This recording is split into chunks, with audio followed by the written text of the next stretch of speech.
Hello and welcome to season 3 of the Lega Pauper Lipsia.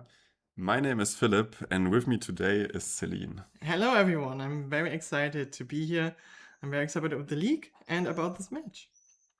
In fact, we're presenting you the first stage of the third Lega season, which was played out in June in the beautiful Pögehaus.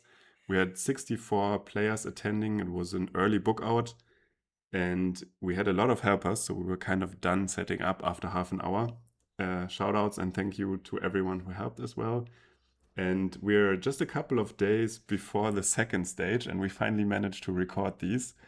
Celine, what are we going to see in this matchup? Yes, we're on table 1 in round 2, and on the right side we have Pitt, who's on Boros tribe. He likes to play tribe decks, and this time he brought a Boros variant with the Eidolons, for example, and also Sneaky Snackers. On the left side, we have Perdo with Ruby Storm, and his idea is just to ramp in the early game and try and do a big turn and attack for a lot of damage. Okay, so I'm used to the Ruby Storm deck kind of setting up for the first turn, trying to reduce the mana and then kind of pop off in one turn. What do you expect to see from the Tribe deck in the early turns? I think the Tribe deck wants to put one creature onto the battlefield, preferably Tireless Tribe, the namesake, and otherwise just get some creatures in the graveyard to get out later, is what I would say. So we've seen already looting, discarding a snacker, so every draw spell from now on will get a creature in play. And also an Eidolon already, so every multicolor spell will recur the Eidolon to hand. Yes. And here is the namesake of the deck, Tireless Tribe. It's a very interesting deck because it both can accrue value through the graveyard, but also threaten a combo kill with the Tireless Tribe. How does that one work? So as far as I know, you cast the card Inside Out, which is a 2-mana Izzet instant, which switches power and toughness of a creature.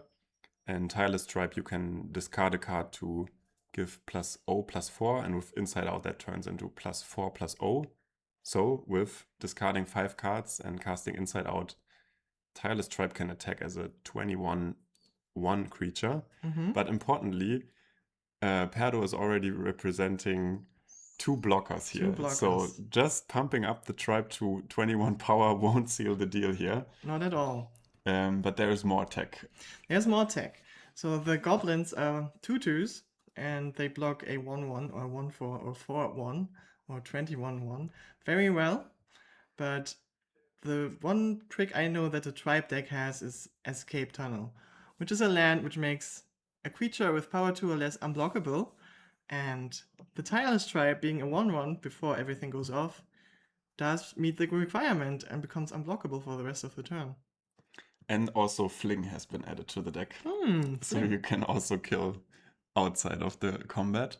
Yeah. And on Perdo's side, we already see a depletion land sacked. And Perdo is kind of starting to go off or accrue a lot of value here with draw spells. This sure looks like a Storm turn right now. I think it's turn 3, and he's been casting multiple spells, 4 spells so far. What is he trying to accomplish with this?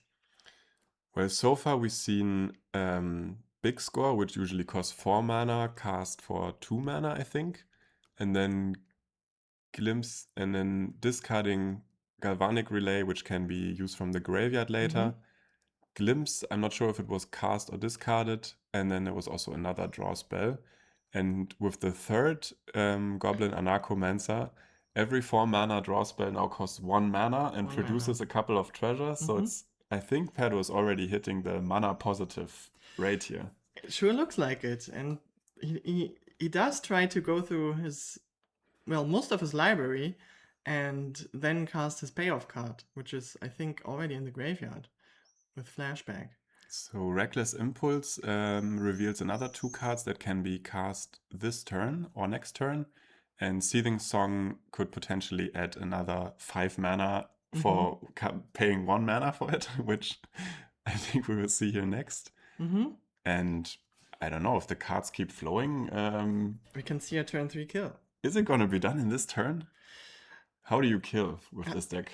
There's one sorcery, I believe, which makes a creature token that has power according to the number of sorceries and instant spells in your graveyard, or also in exile, I believe. And so you just want to cast enough spells to make the token big enough to deal lethal damage. And you have ways to give it haste, I think? Yeah, first day of class. First day of class, which is a lesson spell. And Pedro has already found the card, right? The next to the Goblin Anarchomancer, I think that's the Galvanic Relay, or what's the card that makes the big token? I think it's Seize the Storm. That might be the name. Okay. I haven't seen it in a while. Oh yeah, maybe it's that one. And there we also say first day. We see first day of class, so he can make a hasty token in this turn. I'm not sure if he's gonna make it big enough to be able to kill. But let's talk about what Pitt has maybe as an answer. Does he have? What could he have here to not die this turn?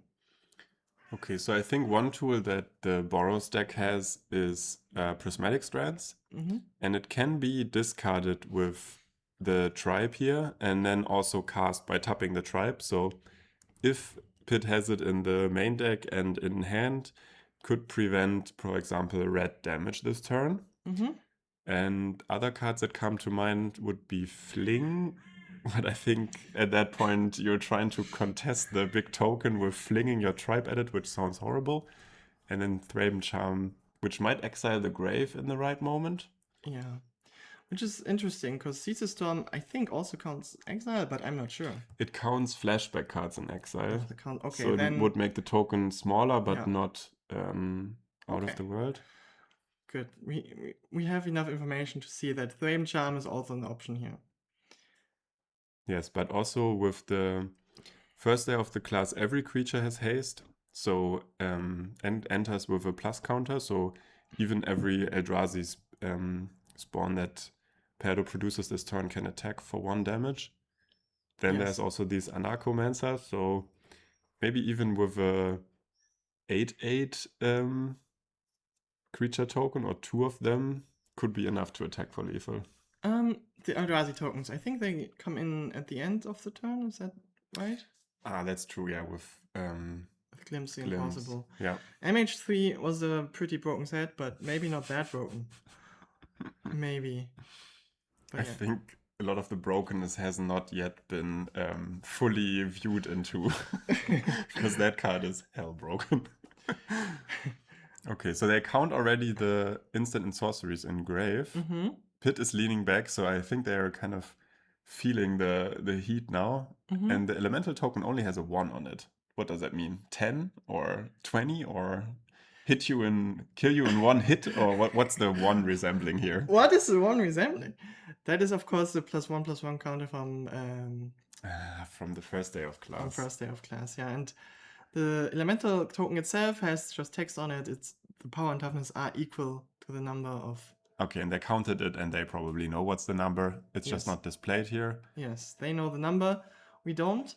We could count with them, but I'm not fast enough. And here's the Thraben Charm window now, right? Because that would just shrink the elemental down. It would shrink, yes. And also Pedro left 1 blocker back, so in case things don't work out, might be able to block tribe on the swing back. And here's Strands. Here's the Prismatic Strands telling us that there's no red creature damage coming through this turn.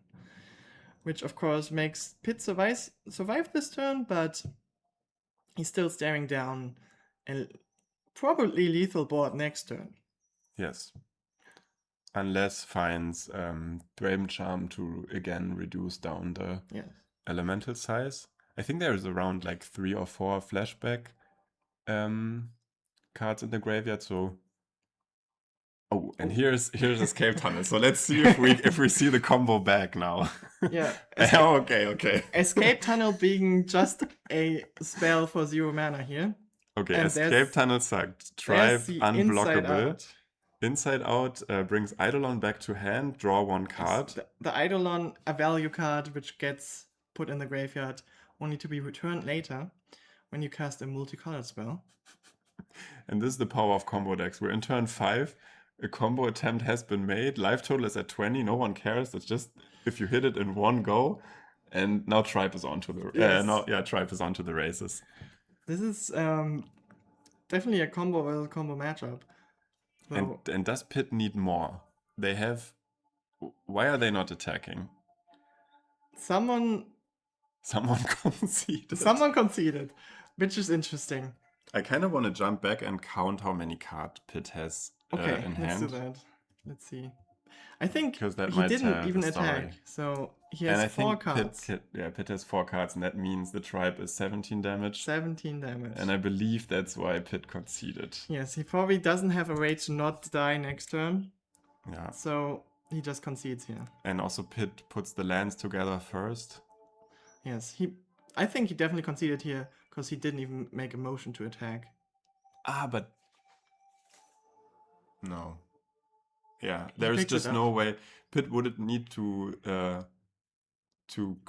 generate a new card in hand, basically, or top deck a Lightning Bolt.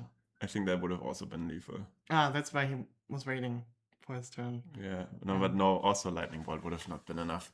Yeah. Okay, exciting stuff we saw in the first game here already. Yes. Usually we have the sideboards available and the deck list, but we don't today. Not today. We can just assume what's going to happen. Yes, please. Do you have an idea what's in the sideboard for Boros here? For Boros, I do, or at least I did.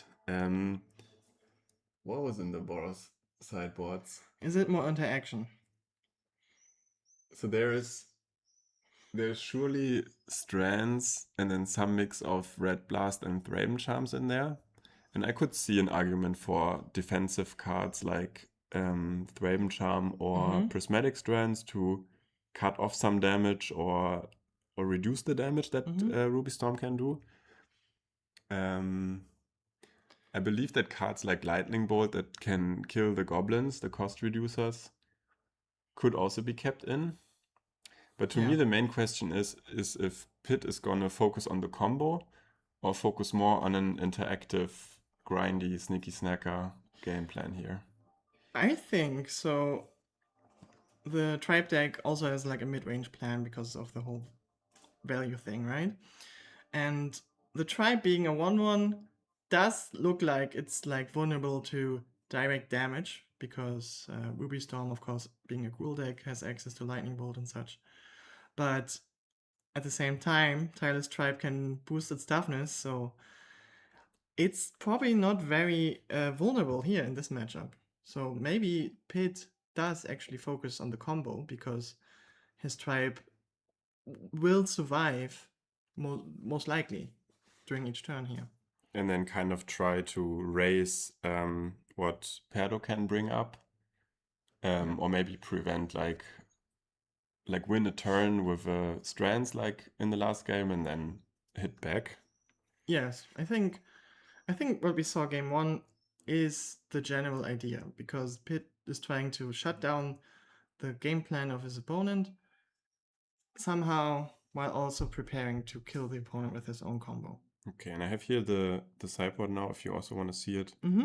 Pyroblast, I think, does not do much. Electrickery, not. Lawrence Escape, probably there's not much interaction in Perdos. Strands, for defensive. Thraben Charm for defensive. Siege Smash, I think, does not much. No, I don't think there's any artifact. Flaring Pain and Shenanigans. So it's just Strands and Thraben Charm, which is 4 cards actually, so that's a little bit more interaction. And I could see like kind of boarding the Ox, the mascot out, because you will not have the time probably to get there. The mascot will just usually like within 4 or 5 turns just become a big threat, but not relevant against a combo opponent maybe. Okay, and Perdo has a couple more interesting cards. So Pyroblast actually prevents Inside Out, so it's at least an option. Then there's 3 Weather the Storm. You can kind of get out of the kill range. Yes, you can actually. That's a good call, because you as a Storm player, you can just say, okay, I'm gonna cast 8 spells and then weather the storm. And Pit is never gonna get that high with his Tireless Tribe. Yeah, because we saw Pitt struggling to. He had a free combo window on turn 4 or 5 and only 4 cards in hand. Yeah. And if Perdo squeezes in one Weather Storm, Yeah. Pitt is kind of never getting there. That is true. That is true. Maybe Pit is even aware of this and doesn't rely on his combo plan solely on his combo plan, but also wants some mid range. Definitely interesting calls to make here from both players. And I think this might also be interesting to see the benefits of the Boros build, because with the Eidolons, discarding a lot of Eidolons to a tribe, then casting Inside Out and getting like 2 or 3 Eidolons back in hand, that actually presents a lot more damage than the Azorius deck could maybe do. Mm-hmm. I think the Azorius deck had Squadron Hawks to amass a lot of cards in hand, but the Boros has the Eidolon, and maybe we're gonna see maxing up to 30, maybe even 40 combat damage in a turn. We could see that. I'm excited to see. I have not seen very much Boros Tribe, even though it's like one of the newer decks since one of the key cards was printed in Strixhaven. I think Pursue the Past. Pursue the Past and the mascot, yeah. Yeah. The Ox. Yeah, exciting deck for sure. I also kind of like the style in which Perdo set up some tapped lands and then just straight up went for combo on turn 4. Yes. They must have kind of done the math or had the confidence for this to work out, and he had the cards in hand, and why not cast them? yes. Having 2 of the depletion lands in the very first few turns of the game definitely helps with that. Yeah. Always happy to see depletion lands being played. I think that's one of the interesting things about Pauper, because you don't see them anywhere else. In other formats, you have like Ancient Tomb, which just makes straight up 2 mana. Yeah. But so same turn as game 1 here, except for the discards. Well, looting, discarding an Eidolon for An now. Eidolon, okay. For now, it looks similar. Yes, it's the other colored Eidolon though. Do the Eidolons do anything else? Do they ever get played? Do they ever attack? Yes, they do actually. Yes. Whenever you play a slow, grindy game, especially against the blue decks, like blocking a Ninja of the Deep Hours with the Eidolons and then getting them back, it feels beautiful. Ooh, very nice, very nice. It sounds like a very fun deck to play because you have always the threat of combo, but also grindy. My idea. Yeah, plan B, kind of. Yes. But I'm also, like, for Tribe, it's kind of clear what decisions you base on when to go for the combo. For the Ruby Storm deck, I just don't know. Like, is there a point of holding back, or what's the thoughts behind when you go for it? But importantly, we have again 2 depletion lands and a cost reducer in play. So are we going to see the combo next turn already? I don't think so, because the depletion lands, they are not the same as last game, right? True. They make 2 green mana.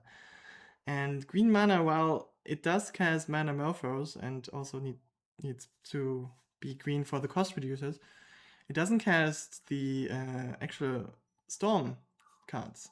True. But 1 Mana Morphose, 1 Seething Song, and we're in business, right? Yeah, that is true. That is true. With 1 Mana Morphose already being played, I don't know how likely that is. It could happen. Could happen. Let's see what happens. Yeah, I think the Storm player just tries to... Oh, and there is no Mana Morphose in hand, right? No, but... So all red cards.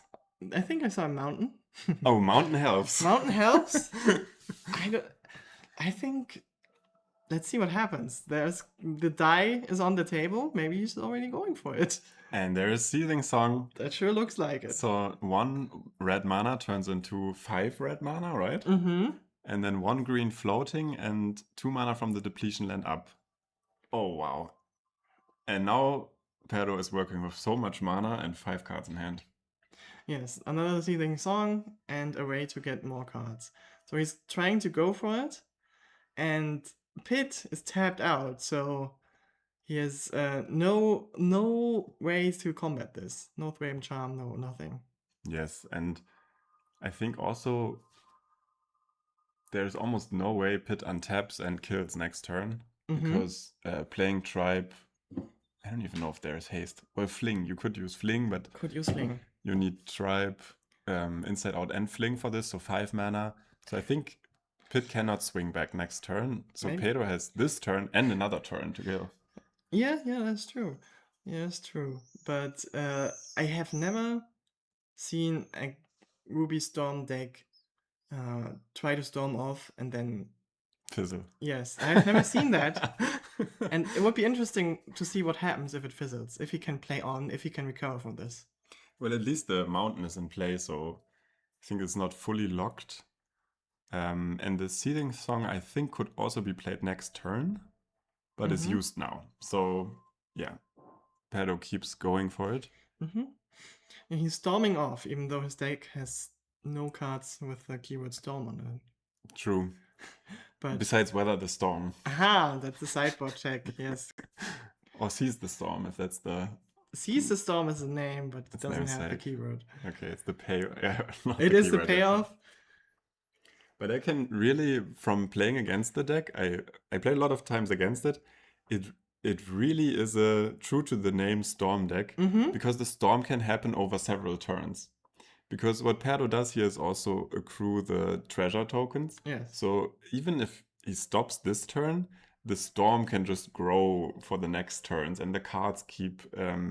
usually they stay in play in exile, so next turn Pedro would have a land drop and everything. So you have to tame the Storm over several turns. That is a good point, and he actually passed the turn here with I think it looks like 3 treasures open. Yeah. So during the next turns, Pedro can still cast Seize the Storm and make big creatures, but so far he didn't manage to kill his opponent just yet. But so far it's a turn 3 where Pedro has kind of constantly ramped up through each spell costing 2 less mana, having a total of 8 mana in play right now, has access to 1 more land drop and all the cards in hand. Yeah. So that was the turn 3, like a super ramp turn. Yeah, absolutely. It's kind of more than Elves does mana on turn 3, right? Well, don't get me started on this. There are ways to make a lot of mana with Elves. If you have a piece of Titania on turn 2, and then you just limit by the amount of Quirion Rangers, of course. True, yeah. Yeah, Well, Quirion Ranger are always the broken part of it. Three Quirions, and you like have 4 Titania activations, I think. Okay, but turn 4 of Pedro starts off with Seething Song into Glimpse the Impossible. He's storming again. off more, but this time Pit has 2 mana open. I think 3 even, so... Okay, so 2 more cost reducers. Did Pit have any board wipe thingies? Like something that hits more than one of these creatures? I think he has Electrickery, and those do hit the green creature, the Familiar, the Thornscape Familiar. Though I'm not sure he boarded them in, because the Familiars are just 4 creatures on the battlefield that are 1 toughness. So yeah, I think Pit is just looking at a lot of... even without Seize the Storm, is looking at a lot of creatures to battle through. And I think it's kind of telling that Perdo is kind of beating already now the Tribe deck with his mid-range plan. Like, if Perdo puts all these creatures in play, that's 10 power already. And yeah, compare that to the 0 of the Tribe right now. That's true. So even without the combo and everything, and that's even more, the Spider as well. So it's 12 power if they put all the creatures in play. No, I think it was 10, because the Familiars are 1/1s. No, they're 2/1s. Oh, they're 2/1s. Yeah, oh, they're real beaters. Oh yeah, I see. Like Seeker of the Skybreak size. Very Of course, Seeker of Skybreak, a recent victim of the Pauper Committee. The main reference for 2/1 nowadays. Until it got banned, okay. Yeah. And was First day of the class was also cast, right? Yeah, we see the plus counters on the familiars. Mm-hmm. So they can attack. They can attack. The spider manifestation will be able to attack. It's looking tough, I think, for Pit. I saw a Flame Charm in his hand, but there's 5 creatures, right? Yep. And the Seize the Storm card, I mean, even without it, this represents, I think, around 16 damage now. Another creature. So this could be lethal just with 2/2s with plus counters. It could be. It's cruel beatdown. It sure looks like it. So I think Pit needs a Prismatic Strands here. And he might decide to exile the graveyard with his Flame Charm at the end of turn. Just so there's no Seize the Storm. Oh, and Perdo has Flaring Pain to play through Strands. Ooh. I really want to see that. That's interesting. And they have 4 treasure. I don't know if he has mana available. Yeah, 4 treasure. 4 treasure. Yeah, of course, yeah, the treasure. Oh, and there is Seize the Storm. He's casting Seize the Storm. And now these spider manifestation even untap, and they gave mana with haste. That's true. So Perdo knows his lines, I would say.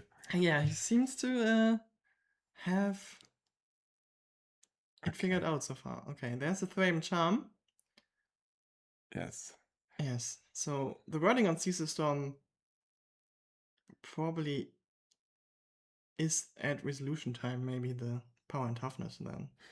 I think it counts constantly. Okay. So I think the timing of the exile doesn't matter. Okay. But now they have to count the flashback, number of flashback, and I think that's 1. That's 1. So it's only 1, so it's a 2/2 with a +1/+1 counter. Yeah. Okay. Another beater. Another fair and square beater. So it was like 9, 11, 15, 19 damage, I believe. One more. How can a Flaring Pain in the grave and it's over. that is quite something here. This is total domination from Ruby Storm. It's like this is how you do Guru beatdown, turn 4. Yeah, it looks like it's just an amazing deck when it has all the required parts. Of course, a combo deck in some ways. And also it had free play, like no interaction against it. I would say kind of a smooth draw. With the mountain and the 2 seething songs, it looked like things were just sailing at that point. Yeah. No shortage of mana, no shortage of cards. And now down to the last card is 20 damage. We're counting right now. Is this already the... So what do we have? We have 5 creatures with 3 power. Then the 2 Anarchomancers. That's already 19 damage. And the Flaring Pain has been cast. Even though there's no reason right now to cast it?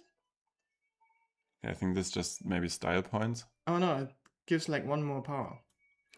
Yes, but if the 3 green creatures with plus counters are already 15 damage, and the 2 Gruul creatures each 2 damage, that's 19. 5 times 3, 15, 19. And then the elemental there's a GG.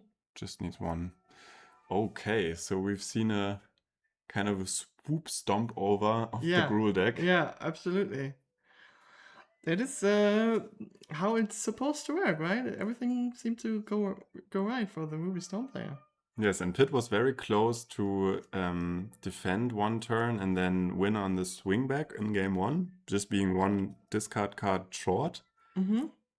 But game 2, there was a bounce land like a Boros Garrison on turn 2, and then something on turn 3, and that was already it. Yeah, this was turn 4, right? Because turn 3 Ruby Storm went off and didn't have it, but turn 4 they had it.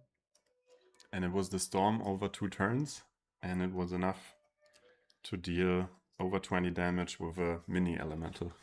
Very interesting. Okay, so both these players were in round 2, so Perdo achieved the 2-0 score here, and Pit now continues with a 1-1, and we will jump over to round 3 next. Yes. Right. See you on that one.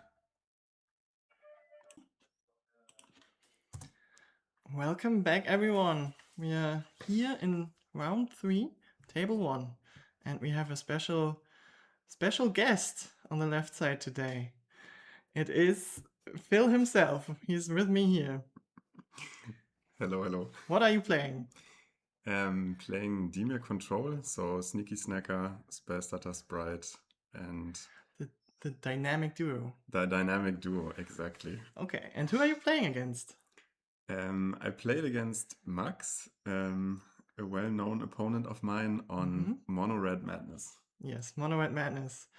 So, what do you think about playing against Max and Mono Red Madness? So I think what it comes down to is already this. I have a 53 and Max has a 64. So you basically just lost. Is that what you're saying? No, I would say that from all the red decks, the Madness deck is the best for me because they have to resolve two drops and 3 drops. Okay, yeah. Whereas if I play against Rally or Sly or something, they play with 1 drops. I have everything 2 drops. Yes. But being on the draw is always tough. Okay. You have everything 2 drops. That is on the draw. That seems very tough. Yeah. I would always choose to play 1 drops. Why didn't you do that this time? Yeah, in Dimir Control you could play Fairy Seer, but the version I play, kind of all the support cards need to support Sneaky Snacker, so it's Modern Age and Abandon attachments. So I'm kind of planning to play an Ice Tunnel on turn 1, and then turn 2 have Counterspell up, or have Abandon and Snacker. Okay, yeah. That doesn't seem too bad against Madness. Yeah, to be true. Once I have the shields up with Counterspell, things can happen. Yeah, but you're going down to 6 here, it looks like? Yes. Yes. That does not bode well. No. Not at all. Let's see what Madness can do to punish that. I've recently tried Madness, and it really is such a good deck. Even like all the free spells and the drawing through the deck. Yeah, and we see Max hand already, because I think the worst that could happen for me is turn 2, grab the prize plus Sneaky Snacker. Yeah. But here already turn 1, no Epicure. No Epicure. That's the first. And Island represents Spell Pierce, actually. That's the one drop I have. Interesting. Very interesting, because there's probably a highway robbery, but it is plotted, I think. He respects the Spell Pierce. Max respects it seems like. I don't remember. Do I have Spell Pierce in hand? That's a good question. I see a Brainstorm. And you're like pretending to see what you have, right? As a blue player, right? You're always like, so many choices. That's true. You cannot give it away. Yes. There's a aforementioned Ice Tunnel. So that gives the opportunity to play Ice Tunnel and then represent Spell Pierce again. Again, yes. But Max has Highway Robbery now plotted, so they could always cast it for free into Spell Pierce even. Yeah. What would you do here if Max had a Gutter Snipe? Would you just weep and cry? So I think the Gutter Snipe plus Robbery would hurt, but I have Cast Down in hand, so I think it's okay. You have a Cast Down in hand, okay. Okay, so Max has all Japanese cards, so Max doesn't know that you have to discard after it resolves. So Max shows me Sneaky Snacker before. So he misplayed turn 3 already. And you're explaining this to him. Very good, very good. This is solid gameplay, and here is your opportunity to play Spell Pierce. But you say go, and the Snacker comes back. Of course, Red Madness, one of the best decks, and probably the most popular one, even at our league, doesn't only have the red strategy, but also Sneaky Snacker. It's a Grixis deck at heart. Sure looks like it right now. And how do you like playing against Sneaky Snacker? It's a challenge, but if we reach a certain stage of the game, I can handle it. But early, it's tough. I mean, here it was 0 mana, draw 2, put a Snacker in play, and then have a Flame Breather afterwards. Yeah. And I'm busy fetching lands, playing tapped lands. Yeah. Control decks, they're quite rare in our meta, I believe. And Sneaky Snacker might maybe be one of the reasons. Because it's so mid-range. It's like the best mid-range card, maybe. Next to refurb, which is the actual problem for the control decks, I would say. Okay, okay. But importantly, it's turn 3 and I haven't received the damage. Mm-hmm. So there is a lot of stuff that represents damage, but I'm at 20. Yeah, 20 is the perfect number. You also don't have any life gain, or do you have any life gain in your deck? In the main, I don't. So Okay, just life loss. yeah, there's plenty of life loss in there. Mm-hmm. But Fast. probably relevant against something like Gutter Snipe. Like better take 4 damage than 12. I have snuff outed Epicures. Really? If I knew I couldn't prevent the 4 damage from combat, I, of course. Okay, you always got to calculate. Yeah. And what do we see here? Okay, so this I think was just a hard cast snacker. So this is answering snacker by playing snacker, So with the brainstorm in hand. So you did the unthinkable, and you cast a sneaky snacker. Yes. That's only something your deck can do, right? Yeah, that's why I play it, yeah. Yes. Yeah, it seems. Okay, and now I really want to see what Max has, because Okay. Max, what I see a looting and 3 temper in hand. Okay. Okay, so here's And looting. he does go for the Faithless Looting, Yeah.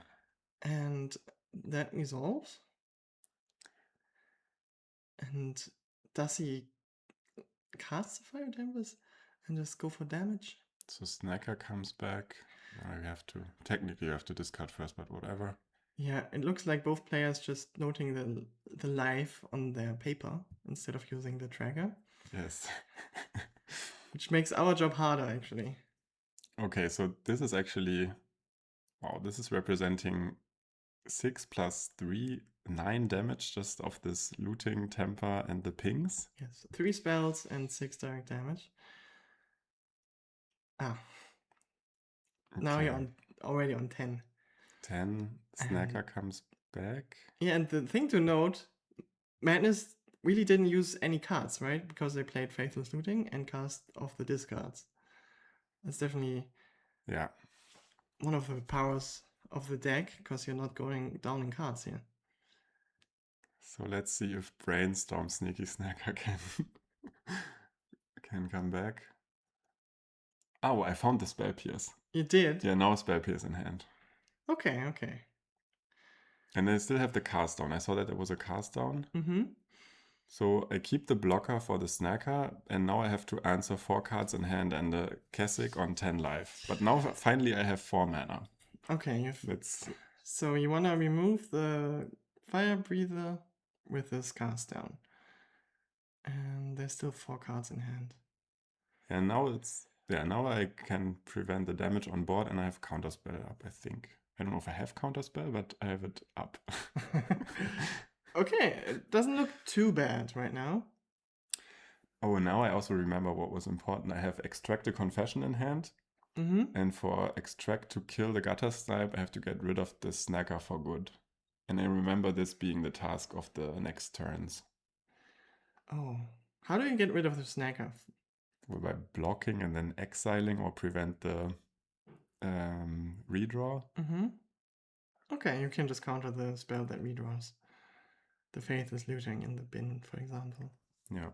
Mm-hmm. Max, though, still attacks because he does want to be threatening a life total here. And there's Fire Blast in hand, Temper, a Bolt, and a Gutter Snipe. And a land. So plenty damage. Yeah, he seems to have a lot going for him right now. But it's not quite enough without the Gutter Snipe, right? And there's Gutter Snipe. And if you ever had a counterspell here, you would need to cast it immediately. Well, maybe I would think about holding it to convert the Extract into answering the Gutter Snipe. Mm-hmm. Because the counter spells are usually primarily for the draw spells. Okay. But still too there's risky. Also always the madness math where you have to think how much damage can they have. Yeah, and it's true, and it would have been lethal. It would have been lethal. And also with Lava Dart, it would have been super dangerous. Yes. So I think the safety route was taken here. Okay. But still, I'm on 10. You're on 10. They have 7 damage, I think. Ooh, they have 10 damage in hand, actually. Lightning Bolt, Fire Temper, and... And here comes Spell Pierce. Wow. Okay. That is That was probably the last window to convert Spell Pierce. 6 lands from the Madness player. Pass the turn. It looks like Max passed the turn, but then was like, hold on. Ah, yeah, I remember this. We even called Ash for it, and okay, yeah, it's a little bit of a takesies backsies. Yes. Which, as we know, is allowed as long as the opponent isn't against it, right? Yes. In this case, I already drew a card. Okay, so that's for the turn, and why you called the judge. Yeah, so not the most cutthroat decision to be like, no, you already passed. Or I think with the I pass and then on end step I realize or something, it's fine. But once I was on my turn, I was like, okay, let's ask Ash for this. Okay, so I pass the turn. Max attempts again. Yeah, this time it gets countered. Second counter spell. I think if I was playing red here, I wouldn't be too bothered by this because it's like a flashback card that's getting countered. Yeah, and Max has 9 damage in hand already. Okay, he's just probably waiting for any creature. Yeah. Yeah. Or just another bolt. Or that. And I drew the Thorn. So this only happens in game 1 against Mono Red because you bought out Thorn always. Yes. But sometimes there's these game 1s where Thorn comes. And here I think I just ponder over, is it time to do it? Yeah, Dimir Control likes to finish the game by playing one singular creature, often anyway, which is the Thorn of the Black Rose. Yeah. Which gives you the Monarch. Yeah, and I think the difficult part is here that I also tap out of Counterspell. So being like, okay, I'm on 10, you have nothing in the grave. Max has 9 damage in hand, as we now know. So this game might have well ended here. It might have, yes, but it doesn't. But it doesn't. There's no flashback. He only has 9 damage. I think he drew a mountain. Or Lava Dart. And also no draw spell, so the Snacker doesn't come back, and Lava that Dart probably means... Yeah, so you're kind of in the game with 2 draws a turn, right? Yeah, now with this untap, now we're having... Now things are shifting, I think. But it's still, I'm on 10, I don't have life gain. Yes. I think right now I don't have a counterspell in hand, so... But that also helped that Max was flooding. There's the exile. Okay. Timely Bujuka block. Yeah, so you have 4 counterspells in the deck, and I think you have already played 2, and I think you have the 3rd one in hand here, which is maybe a bit lucky. But yes, and there is spell starter. But so far there is no spell starter drawn, I think. Okay. Yeah, but spell starter also requires fairies. Yeah. It can eat a bolt, but it dies hardcore to Lava Dart. Yeah. And now you just go try to end the game as quick as possible here, right? Yeah, and what's my hand? Counterspell Brainstorm. So yeah, there's some security net now.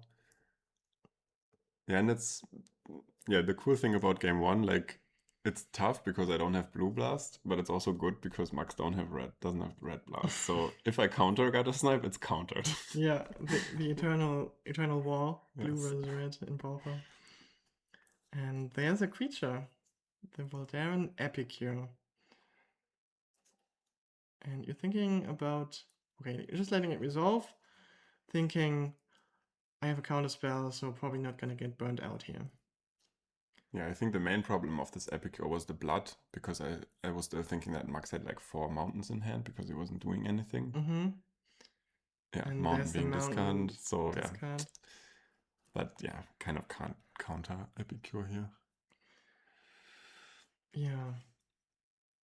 Let's see how this game ends. I think you're in a leading position right now with your counter spells. I think you also drew the spell status sprite, so 2 counters in hand. So I think you're definitely winning this, if there's nothing crazy going on with Max. Yes, like what could win here from Max side? I don't know, still plenty of, or like 2 or 3 gutter snipes in a row, or 2 or 3 Keswick are probably also enough. Yeah, or maybe no, you have too many fairies. You have just straight up 2 counter spells. I think it's just going near the end of this game here. And yeah, a mulligan to 6. And you somehow pulled through here. But also Max still has the 9 damage in hand, right? So I'm at 9. Mm-hmm. So virtually I'm still dead. I mean, we see that it's not possible, but from Max's point of view, there is still chances to finish the game. Yeah, I think Max it would be bad for him to concede here, but he has to find the right point at which to fire off his spells. And I'm not a good mono red player. I don't know if Max should have thrown the burn spells at me earlier to have me at 3 or 4 lives, so I have less room to maneuver. Or if he was waiting just for the Keswick to multiply the damage. I don't know if you have a take on this. I've played Madness once, but I would imagine that he was waiting for one of the pingers. Yeah. Because if you counterspell the pinger, you can always just cast the spells, right? Yeah. And that would be close to lethal. Yeah, wait for a better window, but then with the Thorn in play, better window kind of got smaller and smaller. That is true. You still have the Monarch the whole time, so your hand is full of cards here. But okay, Max down to 6 now. Yeah, now it's his last turn, so it's his only chance here. And he needs a lot. You have 2 counter spells up at this point, maybe even more. And yeah, Max just needs like 2 lightning bolts, 3 fire blasts, something like that. And interestingly, like if you see all the cards in our hand, both Max and I did a lot of minor mistakes in these games. For example, I have abandoned attachments in hand right now, and it's correct to cast it here, because I think you will see it on the end step that I'm kind of opening up a window for Max that I should not have. Walk me through that. How does it look like? I think I'm trying to cast Abandon on Max end step. Yeah. And then Max can answer it, and I don't have the cards available that I draw from it. And I could have easily converted this Abandon on my turn. I was just, I don't know, trying to be smart or something, but actually maneuvered myself in a worse position. So you had a blue player syndrome. Kind of, but in the wrong direction. Okay, and Max is now going for it. I mean, he has to. Yeah. So there's 3 more damage on the stack, which gets countered by the first spell. That is right. But also, if Max now reduces fairy count to 2 fairies, it wouldn't get countered. Yes, but he would need a lava dart for that, and he has one, I think. But he lets it through. So could have killed both snackers, and if I don't have a brainstorm, then it's also not lethal anymore. But of course, I have a brainstorm. Yeah, brainstorm just being one of the best cards here. Finds your cards and returns the snacker. Yes. But Max still has, what is it? Fire Blast and 2 Lava Dart? And it's still lethal. It's still lethal. So I think he still has lethal burn in hand. You're not out of the danger yet, but yeah. So there's definitely still, after like 4 turns of having the Monarch, there's still decisions to be made here. Holding the brainstorm, for example, just in case your sneakers get this removed. And Max is still trying to... So Max passes. And I think here is where I put myself in trouble. Yeah, it looks like it. 5 mana, and you're casting the abandoned attachments. And I think that's also, looking at it now, it's just kind of greedy and unneeded. Because you have lethal in the air anyway. Yeah, I Yeah. just need to survive. Yeah. Okay, and here now comes the scary part, because like Lava Dart you can't really contest with a counterspell. Mm-hmm. You're just going for it. Ooh, second Lava Dart. So that's 4 burn damage and then a Fire Blast. Yeah, so virtually I'm at 4 now with the 2 Yes. Lava Darts. Yes. And I have 1 more counterspell. So 2 bolts I can survive. but not Okay. 2 Fire Blasts. And here comes Fire Blast. But I'm still dead to 2 bolts. Yeah. Or like another Fire Blast or something. But he's showing 2 mountains. Yeah. Yeah. But so it was still plenty close. You did a mistake, and I came up lucky. the cards didn't come up for Max there. So sideboarding. What do you do? You probably get your 4 to 8 blasts in. Yeah, for me it's kind of a transformational sideboard. Mhm. I bring in 6 blue blast effects, 2 Mokutai Ambusher, Ooh. 2 spell bombs for the snackers and also the lootings and lava darts, 1 campfire. Yeah, so I think it's like 11 or 9 or 10, 11 cards or something. Yeah, that goes to show that Madness really is just one of the most influential decks if you have 11 cards for it. Yes, and let's see what Max can do. Yeah, so you have some lifelink in the sideboard with the Mukotai Ambushers, which also is a combo with the Spell Stutter. Yes. Because return it to your hand. And this is what Max is working with. Max here has Relics, Pyroblasts, and the Festivities cast into the fire Suplex. So he can opt to... He will of course get the Blast in. Will he get the Relics in to contest your Snackers? I'm not sure. Yeah, it's an interesting one actually. I don't remember and I don't know. Okay. No. But the other option is cast into the fire, which gets rid of 2 fairies at once. Yes, also Suplex, which exiles a snacker immediately. Mm-hmm. That's maybe an option. Maybe the question is what he can actually take out, because I remember the Madness deck usually has troubles like boarding out 10 cards. Mm-hmm. So it's usually more like 3, 4, 5, 6 cards or something. Yeah. I think Grab the Prize you sometimes take out because it's just too much of a liability if it gets countered. I don't know if you take out Gutter Snipe because it's kind of hard to resolve and keep in play. Fire Blast maybe, because also too risky. Could be. Let's see what we see in game 2 here. It seems like a very interesting matchup, just because it's blue versus red. There's also the snackers on both sides. Lots to think about and lots to maybe get wrong when you're playing it, which is, I think, is always the mark for a fun deck, when you can do mistakes. For sure, yeah. Yeah, I've recently played some Mono Green Infect, which is a deck where you can do a lot of mistakes. And it's kind of similar to Bogles, where you just put your creatures on the board and then maybe win. But Bogles, I don't think you can do any mistakes, because you do have the hexproof creatures. Ah, but you mean like with Infect you can make mistakes and get away with it? Or No, you make cannot. mistakes and you get super punished? Yeah, exactly. You make one mistake, you lose, basically. Yeah. But the upside is you win turn 3 if you play good. And then you're like, I played tight. I deserve this win. Yeah, I remember the Boros Tribe deck was the last combo-ish deck that I played. Mm-hmm. And it also felt like that when I walked away from the table, either was fully blown away by the win or fully devastated by the loss. Yeah.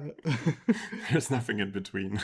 I think those decks are fun, for sure. Because if you have like agency on the game in the end, I think that's what interests me in a deck.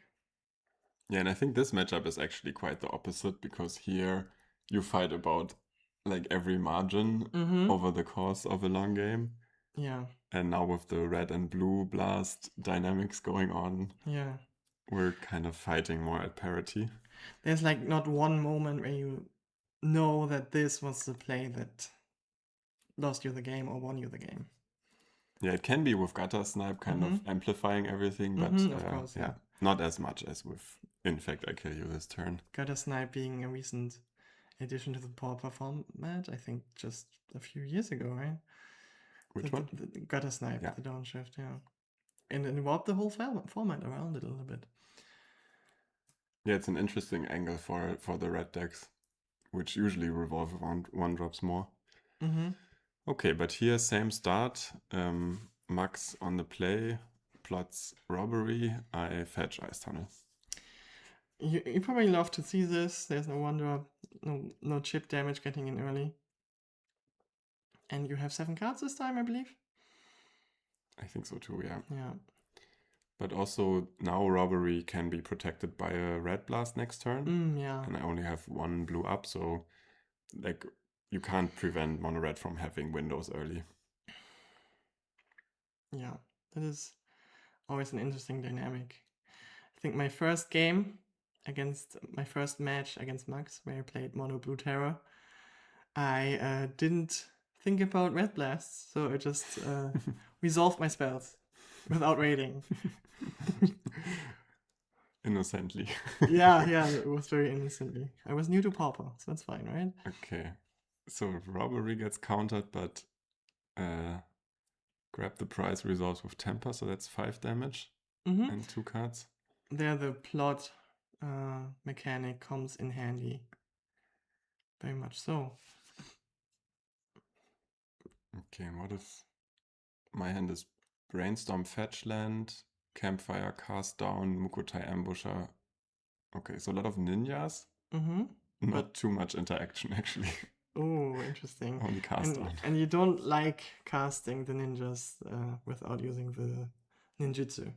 Yeah, it's kind of impossible. Okay.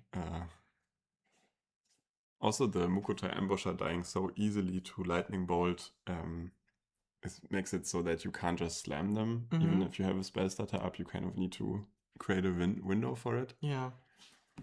But Max passing turn 4? His hand does not look great. No creatures, I believe. More lands. I know, Max is on his turn 4. Cast looting, okay. Not the best start here for Max. Not from either player, but you have a campfire. Yeah, and Campfire is a new one. I tested it on this Lega stage. I always disliked it, but I changed my mind. You changed your mind. How come? What matchup is it good against? This one. This one. Only this one? Are there any more? Do you ever use the second ability? Well, you bought it against Gardens. Okay. But on a Lega stage, I think that's not even a winning move. Because then the game goes so long. Yeah. Okay, but Max discarding 2 mountains to looting and then casting Epicure, that's a decent turn 4 from my perspective. Yeah. Like if you have creatures, that's just damage that you get every turn. So Red always wants creatures on the board instead of playing with just burn spells. Yeah. And he always keeps up mana just to be like, I might have Red Blast. Yes. Or bolt your spell starter or something. But still, from what's possible on turn 4, this is the kind of the less scary thing that could happen.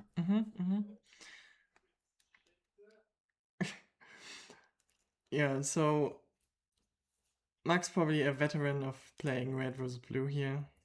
So he knows what to do and what not to do. One thing he did earlier is just casting 2 spells in 1 turn. That helps with counter spells. Yes. That is definitely a strategy. If my opponent doesn't play anything, I don't need to play anything. If I have like 1 spell a turn, I can also play 2 of the next.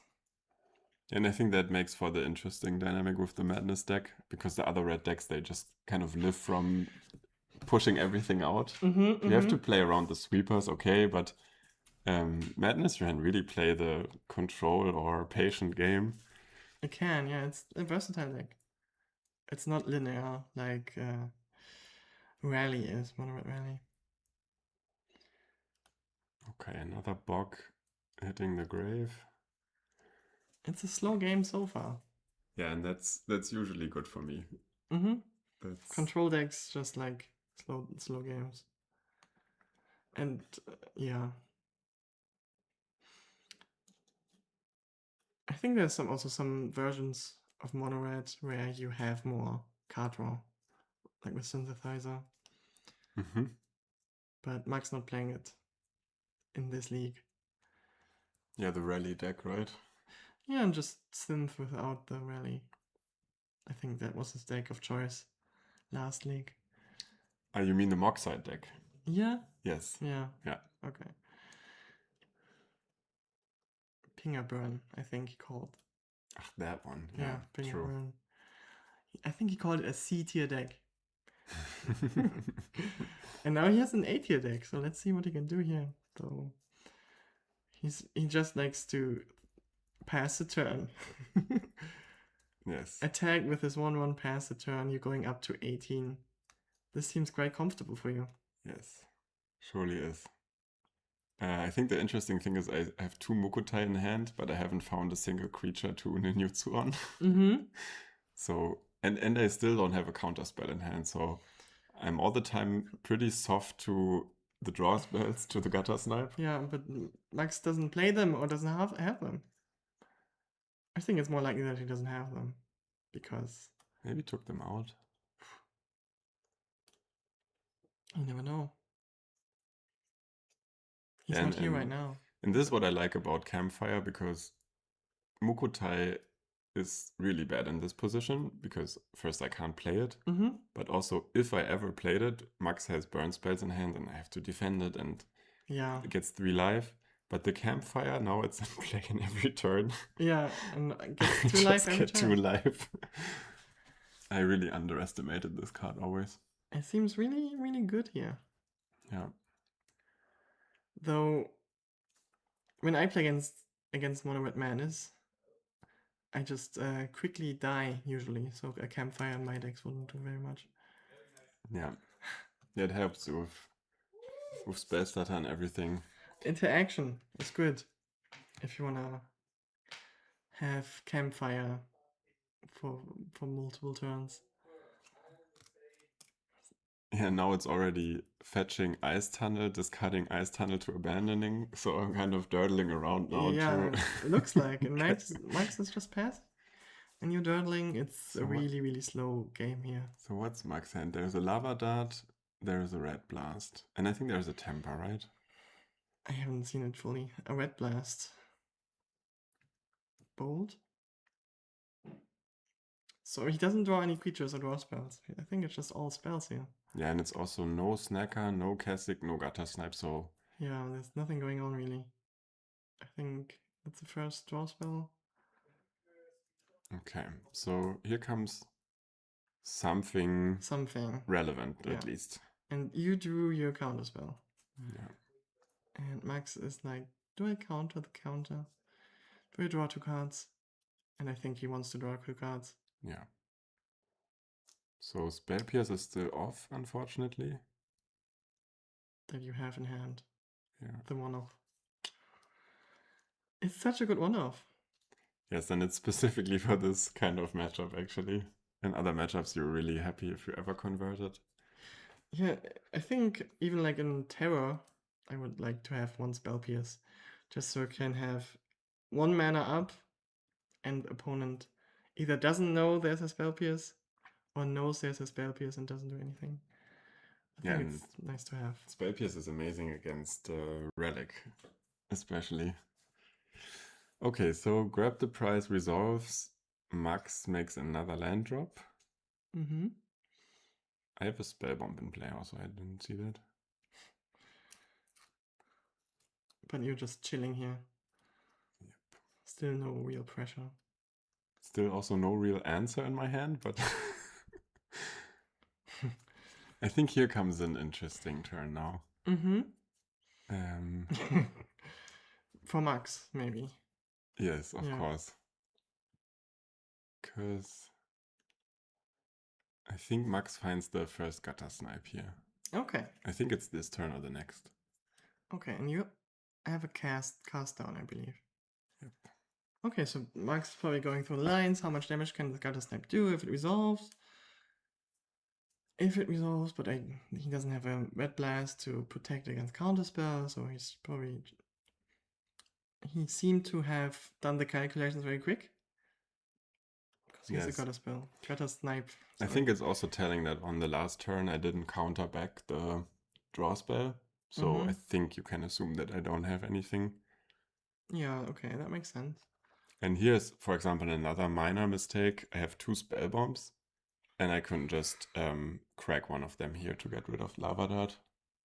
To prevent 2 damage. Yeah. But again, I don't know, delaying stuff. But do you have black mana? 1? Yeah, 1 ice tunnel, yeah.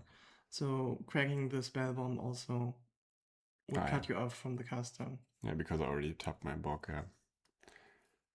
Yeah, in those, like, there's nothing much happening, but both of us put a lot of thought into what's happening. Like, things take forever, as you can see, because of all these minimal gains you can get. Yeah. And this kind of mistap to me felt like now I lost like 5 life. Yeah, yeah. And it's gonna cost me dearly, maybe. Yeah. And totally. I start back at praying at this point. And the gutter snipe now resolved. Yeah, gutter snipe resolves. And immediately highway robbery afterwards. And here's where you have to cast down. Yeah, and also, and again, I have to cast down first. Yeah. But I just play Pierce first. So kind of really technical misplays. Because you have to cast down first, because now Max could like red blast. Yeah. I'm giving another window for 2 damage, yeah. Okay, but I'm lucky. No red blast. But now Max has priority again, so he could cast another sorcery. Yeah. So I was really lucky that this guy didn't get punished. Oh, and he doesn't have the fire blast, the red blast, but some lava darts.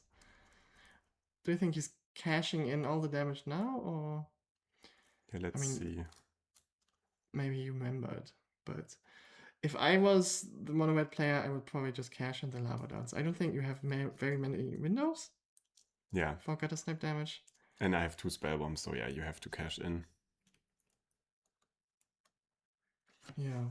So okay, all the lava darts go face, so that's 9 damage in total, right? Yeah. 9 damage. Plus the 2 from the highway robbery, so that's 11 damage. 11 just by top decking this gutter snipe. Yep. And so all this feeling super comfortable. Now I'm back at 8 life and I have 2 Bokutai in hand. Yeah. Everything. And everything crumbling already. He did have a red blast, but he's probably keeping it for something. Interesting. Okay. So I think now he tries to burn you out. But yeah, you also have the campfire, so. Yeah, without this campfire, this game would have been over long. Yeah, it saved you so far. Yes. What a nice card. A campfire. Yeah, life gain against mono red, usually, it's very important. Yeah. It sometimes can be, like the life gain is usually clunky, like Weather the Storm is one of the better life gains, I would say.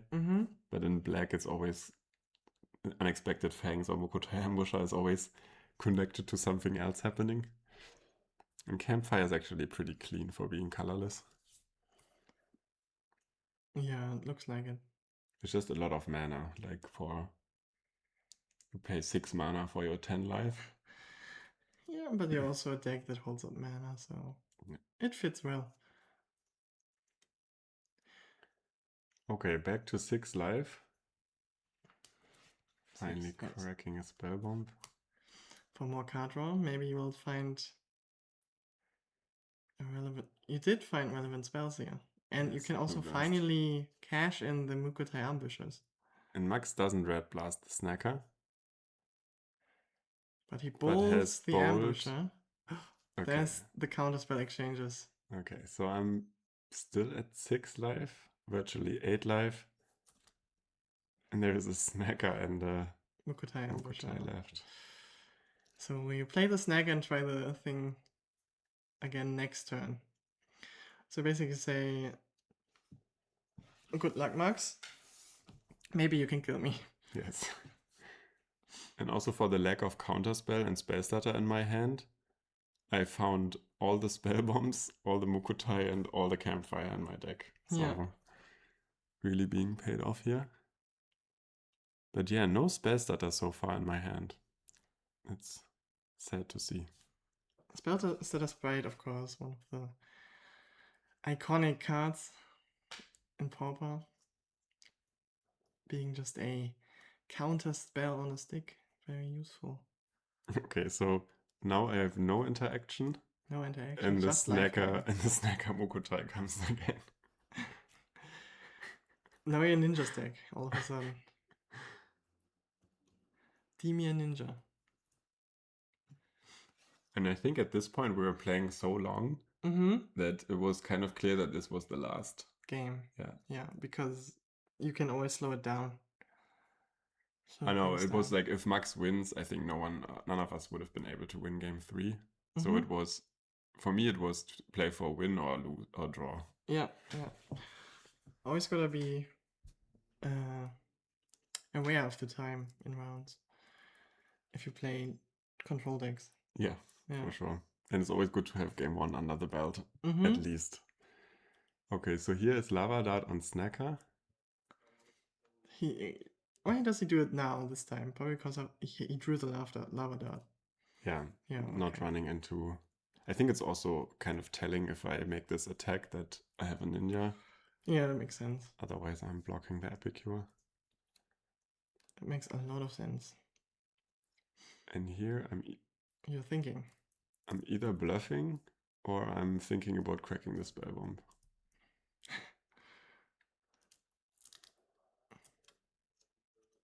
And you're not cheating, which is good. You just take 1 damage. Let's see what happens. I think the problem is that even if I find a red blast, Max can just Lava Dart again. So I let it happen and then... Then you crack the spell bomb. Then I crack. And try to get a spell starter sprite. The favorite card.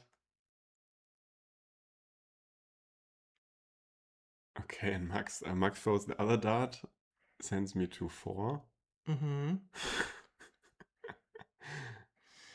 But you have campfire available. Now you're casting Hardcast Mukotai. Hardcast Mukotai Ambusher. But Max is empty-handed. Max cannot attack here. You're on 6. Yeah. And this is actually, and you didn't campfire here, right? Yeah, just to represent counterspell against Fire Blast, I guess.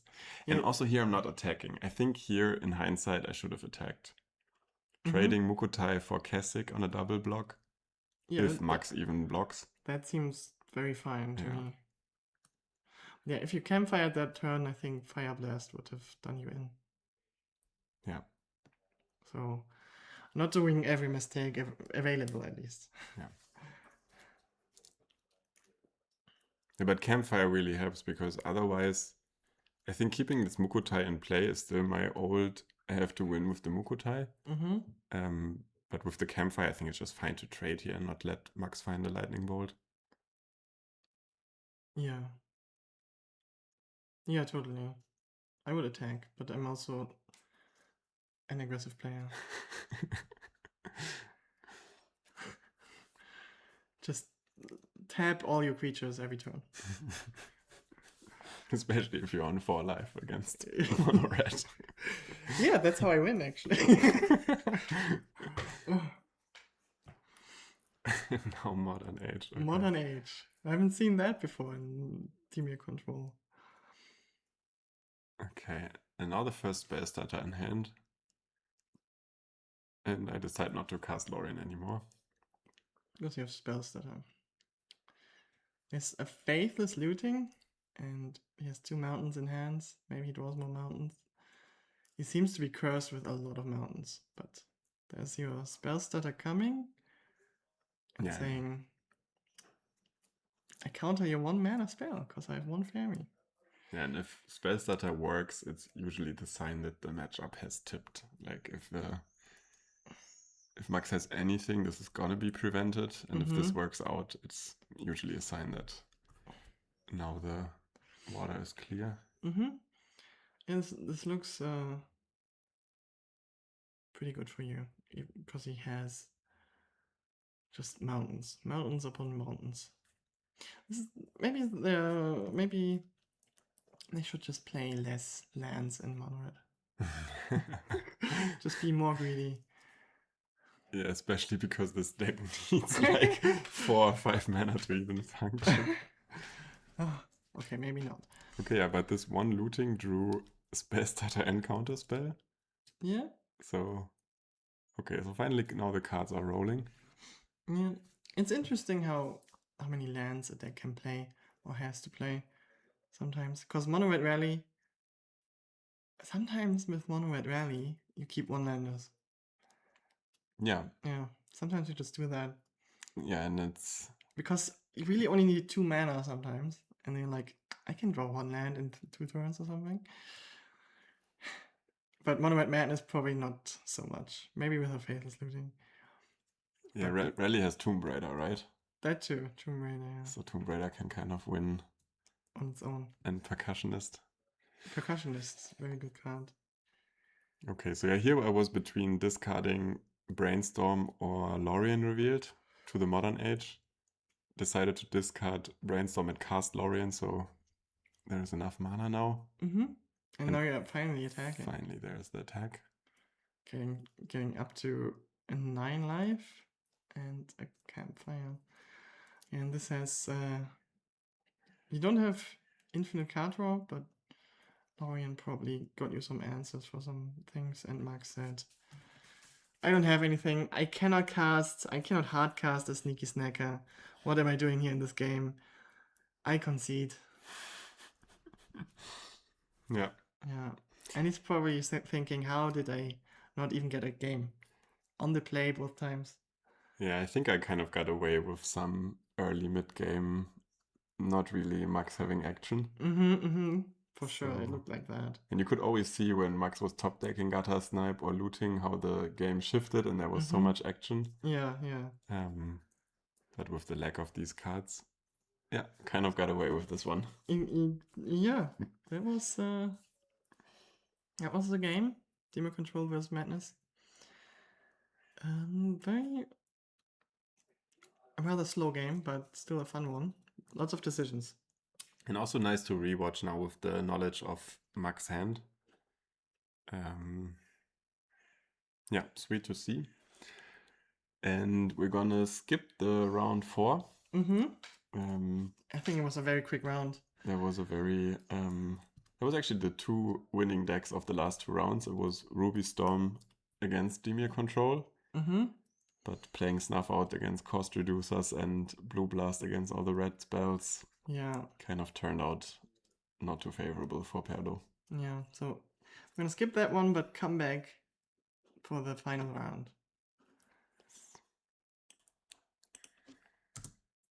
Welcome back to round 5, where we have Pete on Simic Fog against Max, or as they say, Mad Max Mad on Rakdos. Madness, which is fitting for his name. Yes, we're on table 1 here. We're getting the camera set up again, it seems like. The view changed a little bit. But what about this matchup? It is Rakdos Madness, as I said, versus Turbo Fog. What do we make of this? So we have a deck that wins with combat damage, mostly. And some burn damage. Some burn damage might be relevant for sure. Some life loss. Against a control deck? Mhm. A control deck that aims to prevent combat damage from happening. Yeah, and to Yeah. set up a lock, kind of, to Yeah. Also aims to just destroy the opponent's mentals, I think. Because at some point, you don't know what you're supposed to do. There's just too many fogs. And so far, Pete, just as Max on a 4-0 record, seemed to have crushed quite some combat steps or mental games during the day. Yeah, it looks like it. And Simic, the Simic version, runs even more card draw and ramp than before, because Secrets of Strixhaven gave us a 5 mana, draw 3, put a land onto the battlefield, something like that. We're probably going to see it soon and very often. I imagine this game will take a while. So a really big growth spiral. Yes, indeed. In a way. Or a mix between growth spiral and Lorraine revealed. So besides who you are rooting for, like who do you put your bet on to win this? Can the kitchen imps and sneaky snackers be quick enough, or is the fog gonna take over? It's interesting. I think in a match where both players just have the optimal hand, it is hard to imagine that Rakdos is fast enough still. Because if you just fog every turn, what is Rakdos gonna do? Is like needs all the bowls and all the other life loss. And even then, it's like I don't think that's enough. Well, I think post board Rakdos can try to contest the draw spells, and then maybe you can run out the fog deck of enough cards just to fog every turn. That could be true. But yeah, in a sense, I agree. Rakdos doesn't really kill on turn 4 or 5, so fog can make the land drops. And this hand of fog seems really good. What did we see? We saw lands and fogs, right? That's all you need. Brainstorm Lorient, Growth Spiral, Growth Spiral, that's ramp. a bounce land, and even Arcane Denial, or what's the card on the right? Those are the fancy counter spells that only Turbo Fog runs. Arcane Denial, which is usually a commander card. Yep. Because it makes the opponent draw cards. Which you don't mind if they never do what they have to do. Yes. So this is probably the turbo in Turbo Fog, because you accelerate the game. That's what the turbo is for. Yes, indeed. So Arcane Denial is probably one of the only examples we have for the turbo, because you do just give the opponent cards. But it's just a counter spell without a condition. So, and you're happy to run it because your mana is probably a little bit tight, because you do need the green mana to cast your fogs. And also, if you're also playing Stream of Thought, as Pete does, he just drew it for turn, Arcane Denial kind of erases your milling clock, which I guess we're not really gonna see in this particular match, but if you play against Gardens or some other control pile, I think that's part of the deal as well. That the opponent decks out faster. Yeah. Yeah, this Pete definitely doesn't mind playing a long game if you choose this deck. But the Rakdos player, so far, only with red lands. So what was discarded to this looting? Temper Gallblast? Yes, it looks like it. I'm even sure it's Rakdos at this point. It's not a Rakdos deck.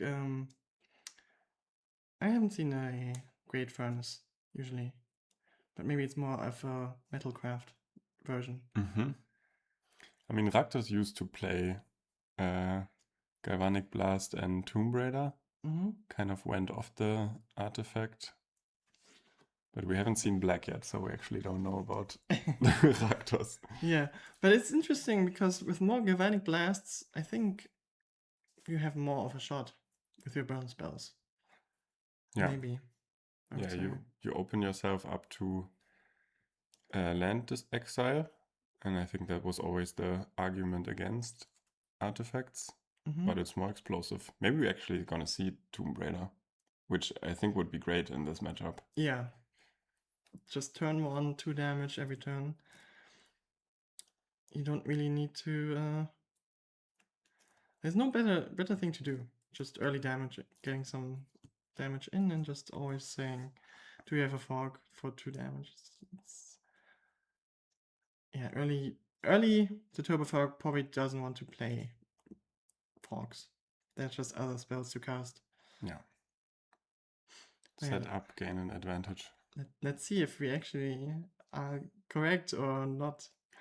I really wonder if Pete is gonna throw this Heritage Reclamation at the Great Furnace. Oh, destroy target artifact. But maybe at end of turn, if Max doesn't make a land drop, I could see it. Yeah, for sure. And Turbo Fog going down to 12 here and just passing the turn, so Okay, it's a land drop. so no land drop, so are we gonna see it? No. No growth spiral. But we could still see it. We could still see it on Pete's turn. Okay, and they can put a land in play now, so it's between the bounce land and the Bajuka Bog. And chose that bounce land here. Yeah, I haven't seen Max's hand, but I'm really interested if there's black in it or not. And they're kind of struggling on land drops, and this Soul Epicure.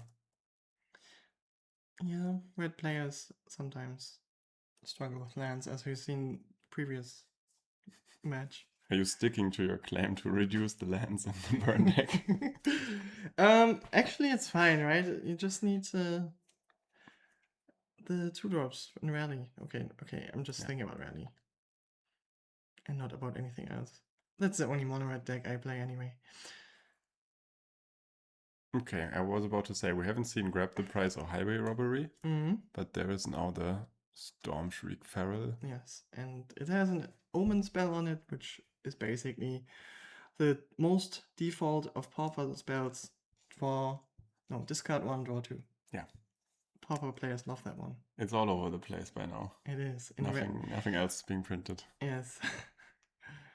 Ooh. Okay, so instead of letting the opponent discard and draw 2, yes, Arcane Denial lets them draw 2. Yes, but importantly, it lets them draw 2 on the next upkeep. And not discard anything. Yeah. So no land drops for Max here. Turbo Fog just playing a different game than other decks. Yep. Totally other game plan here. And it's kind of going their way now. Now drawn Weather the Storm. Weather the Storm, which, yeah, helps with the burn, for sure. And also the big draw spell that you mentioned. Yeah. I think it's on the right now. Embrace the Paradox. It's because it is its name. Have you used it? In limited.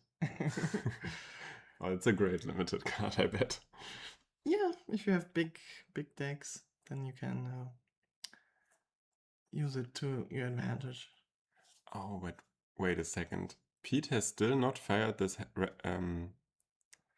this reclamation thing at the furnace. No? Even on the last end step with 2 mana up. Like, what are they saving it for? For the snacker from the grave? Maybe. Yeah. I couldn't resist destroying a land. Me neither. Especially if the opponent is struggling with land drops. But yeah, we have seen a Bajuka Bog. So yeah, it is Rakdos. Just just an unusual build, but yeah. We have also seen the first fog being played, which is Tangle. And the Epicure does not untap. The next time it would untap. That's kind of this smallest tangle you could play, right? Yeah, just for one creature. That's very small ball. But he had too many cards in hand, I bet. So he just thought, I'll just play it because otherwise I would discard it. Okay, now there's one Weather the Storm, a Moment's Peace, Arcane Denial, the big draw spell. Yeah. I think if you're a Turbo Fog player here,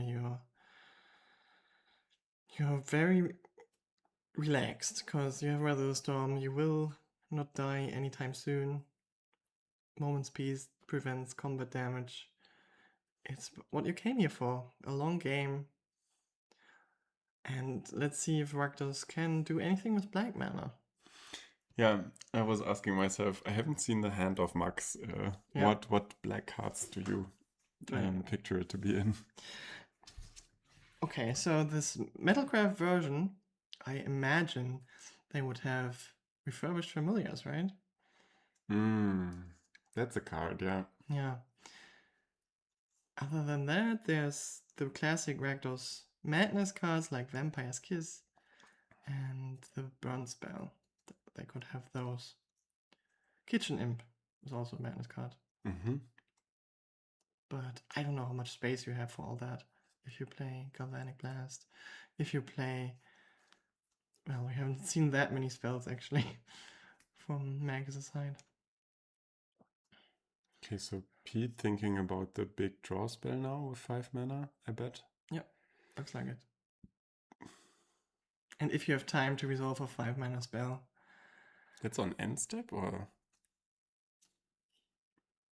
Is it? I don't think so. I think it's main phase, right? No. Put the Pachuca Bog in play. Oh, the end step was like Weather Storm, Brainstorm. So this is main phase now, I think. Yeah. But yeah. Land for turn, so you have Arcane Denial. Yeah, last turn on Max's turn was like a Voldaren Epicure, a Brainstorm, Arcane... No. And this Tangle, right? Yeah. I've lost the thread maybe already. Yeah, me too. Yeah. The fact of this game so far is Turbo Fog has more life than started with. And that doesn't bode well for Rakdos. And there's a Kitchen Imp. And this is 4 damage coming in. It's Moment's Peace time. Yeah. Ping So now the fog starts to cast a lot of fogs. And if you're against this, what are you supposed to do? You can I think you concede here. Yeah, I think you probably do concede here. I don't know what Max's hand is, but there's at least one more fog. And opponent is on 21 life. And you know that you have to beat 2 games to win this match, right? You have to win 2 games. Yeah, I think especially being on 8 mana now or something, I think it's very scary from this deck, because then they can start to multi spell. And that means usually drawing cards plus preventing the damage or gain life. Yeah. And at that point, the advantage the Fog deck has is just spiraling out of control. Yeah. And I think at that point it doesn't matter if you resolve Vampire's Kiss, because the value you get from it never catches up to what the Fog deck does. Yeah, and that is Muddle the Mixture. Counter target sorcery. Yeah. Interesting that the Fog player wouldn't Fog this turn, but they're also comfortable on 17, it looks like. And maybe they have another Weather Storm in hand. I'm not quite sure. No, it doesn't look like it. So they're just gonna draw 3 more cards. Just draw more cards, yeah. Put another land in play. Yeah. Nothing the Rakdos player can do. Play the bounce land, bounce the Pachuca Bog. Bounce Pachuca Bog. Okay, now we take a forest.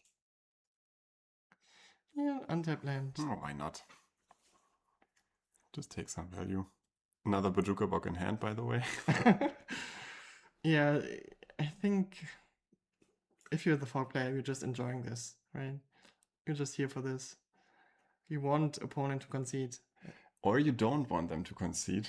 You So don't you want play them to concede you for play game winning. 1 and for 40 minutes, Yeah. and then you're kind of locking the match win. Yeah, maybe you're like always letting them pull ahead slightly, you know? Yes, Maybe and that's make them hope. maybe that is the tactic here. Take the 4 damage. Yeah.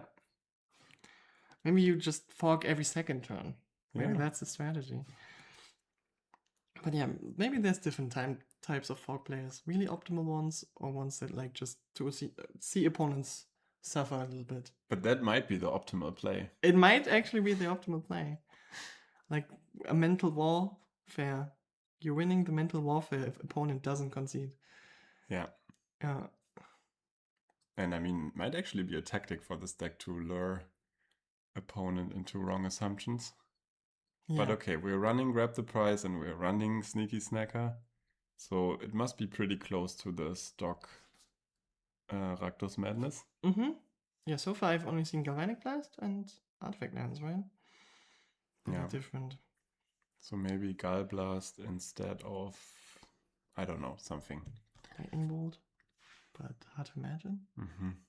No, yeah, maybe just Lightning Bolt out.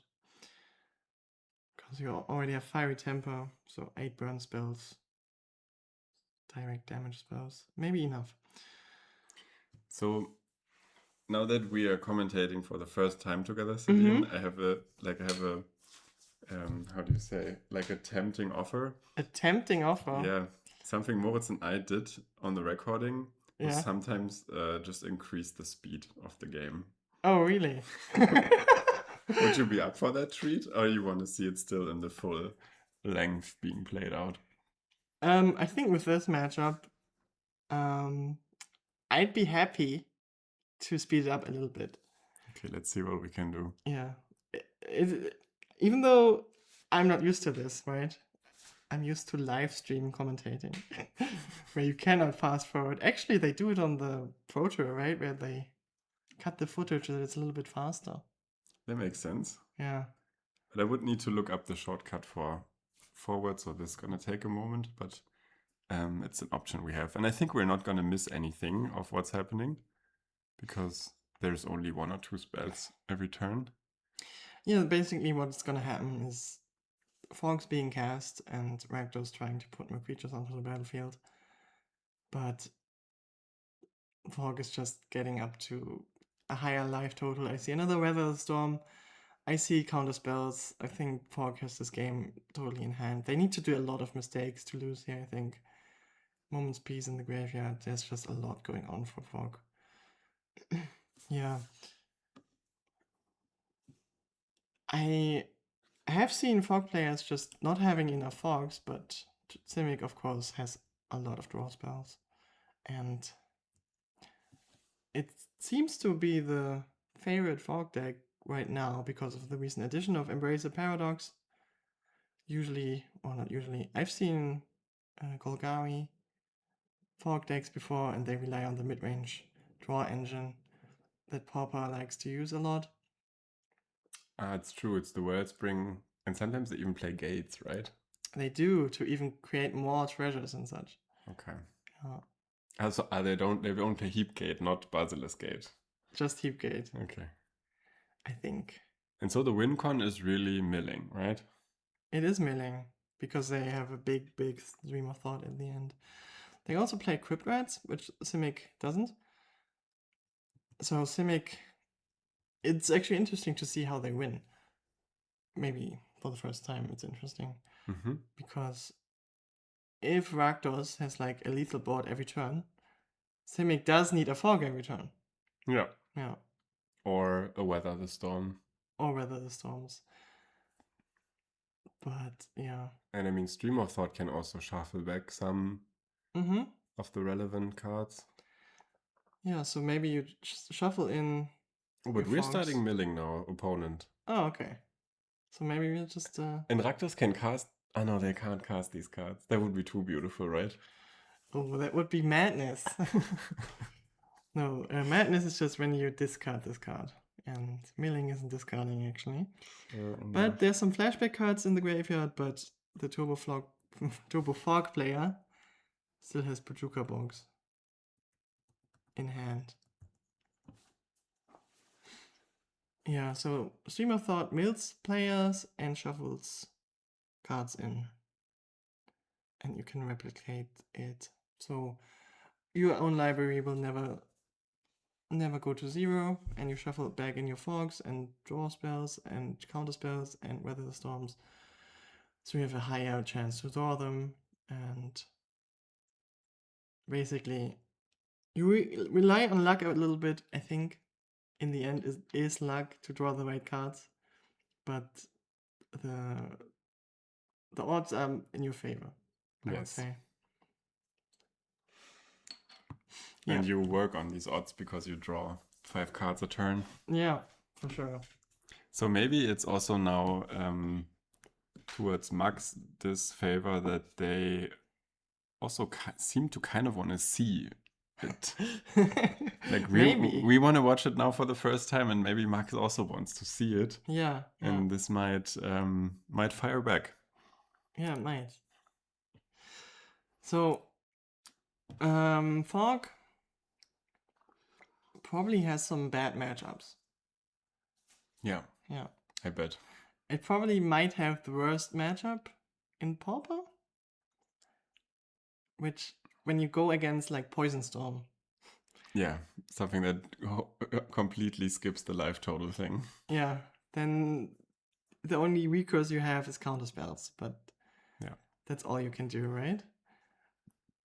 What other decks would it be bad against? Mono Red Madness would probably be good against it. Yeah. Because of the incidental damage.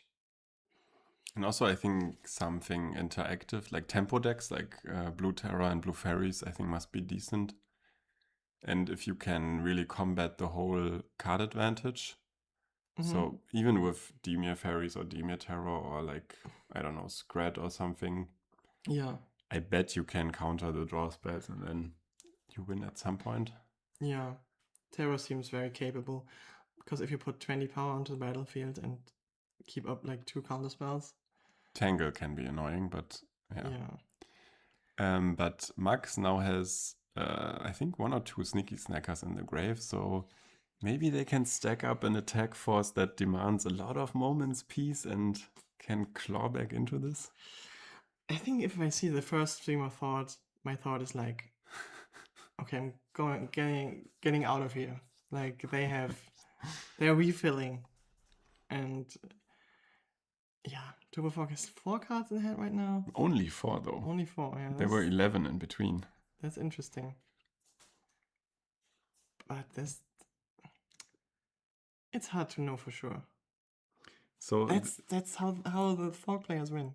So this says I can speed it up by pressing the bracket. Yeah. What if I do this? Do you have an idea how to accomplish this goal? We can right click and do this. Yes. And now it goes by 1.5 times faster. So we can see how this game ends a little bit faster without having to talk about Pogs being cast every turn, maybe. Or in shorter concession at least. Yeah, I think. Okay, so transmute for another 2-drop. The other 2-drop being Weather the Storm. It's interesting to see Turbo Fog, because if I was playing just regular elves, I would play an Avenging Hunter. And then I would just extend my hand and say good game.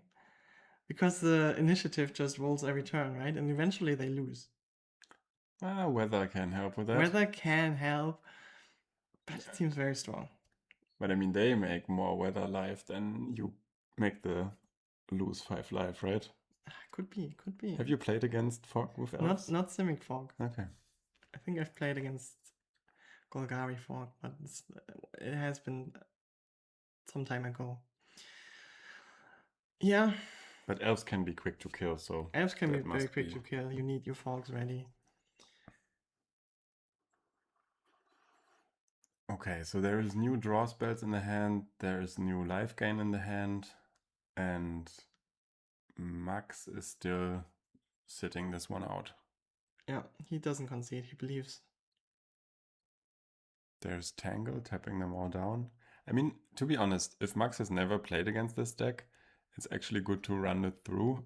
So you run into Tangle once and you realize, okay, maybe I have to split up the attackers, yada yada yada. Mm-hmm. So I like to take sometimes game ones just as a training session. I don't know Yeah. if you do that. Not in tournament. Not in tournaments. I don't think so. Because no. of the time. I don't know, actually. I don't think training occurs to me in my mind. Just the actual game. No, I mean, but if you run into a strategy that you have never faced before, you can use, if you know you lose game one, you can at least get a bit more grip on the matchup. Maybe. I don't think it happened to me. I think I always face Monument Madness. I always win game one, you wanted to say. I would have to look back and see if that's true, but it might be true. Especially because I played Spy at Paupergarden, which likes to win game one. Yes, very much so. But maybe you've seen opponents play a long time against you to figure out what you're actually gonna do. How does this win? How does it win? What do you do with these O2 walls all the time? Well, I just need to show them once. Yeah. It's very polite of the spy deck to always reveal the whole deck. Yeah, I like that. I think the spy deck is fun for the format. Yeah. Because there's counterplay and deck building requirements. I don't mind playing against it or with it. Mirror matches are interesting. In a fun way. Just mill your opponent out. I think I don't mind it if it's only played occasionally. Mm-hmm.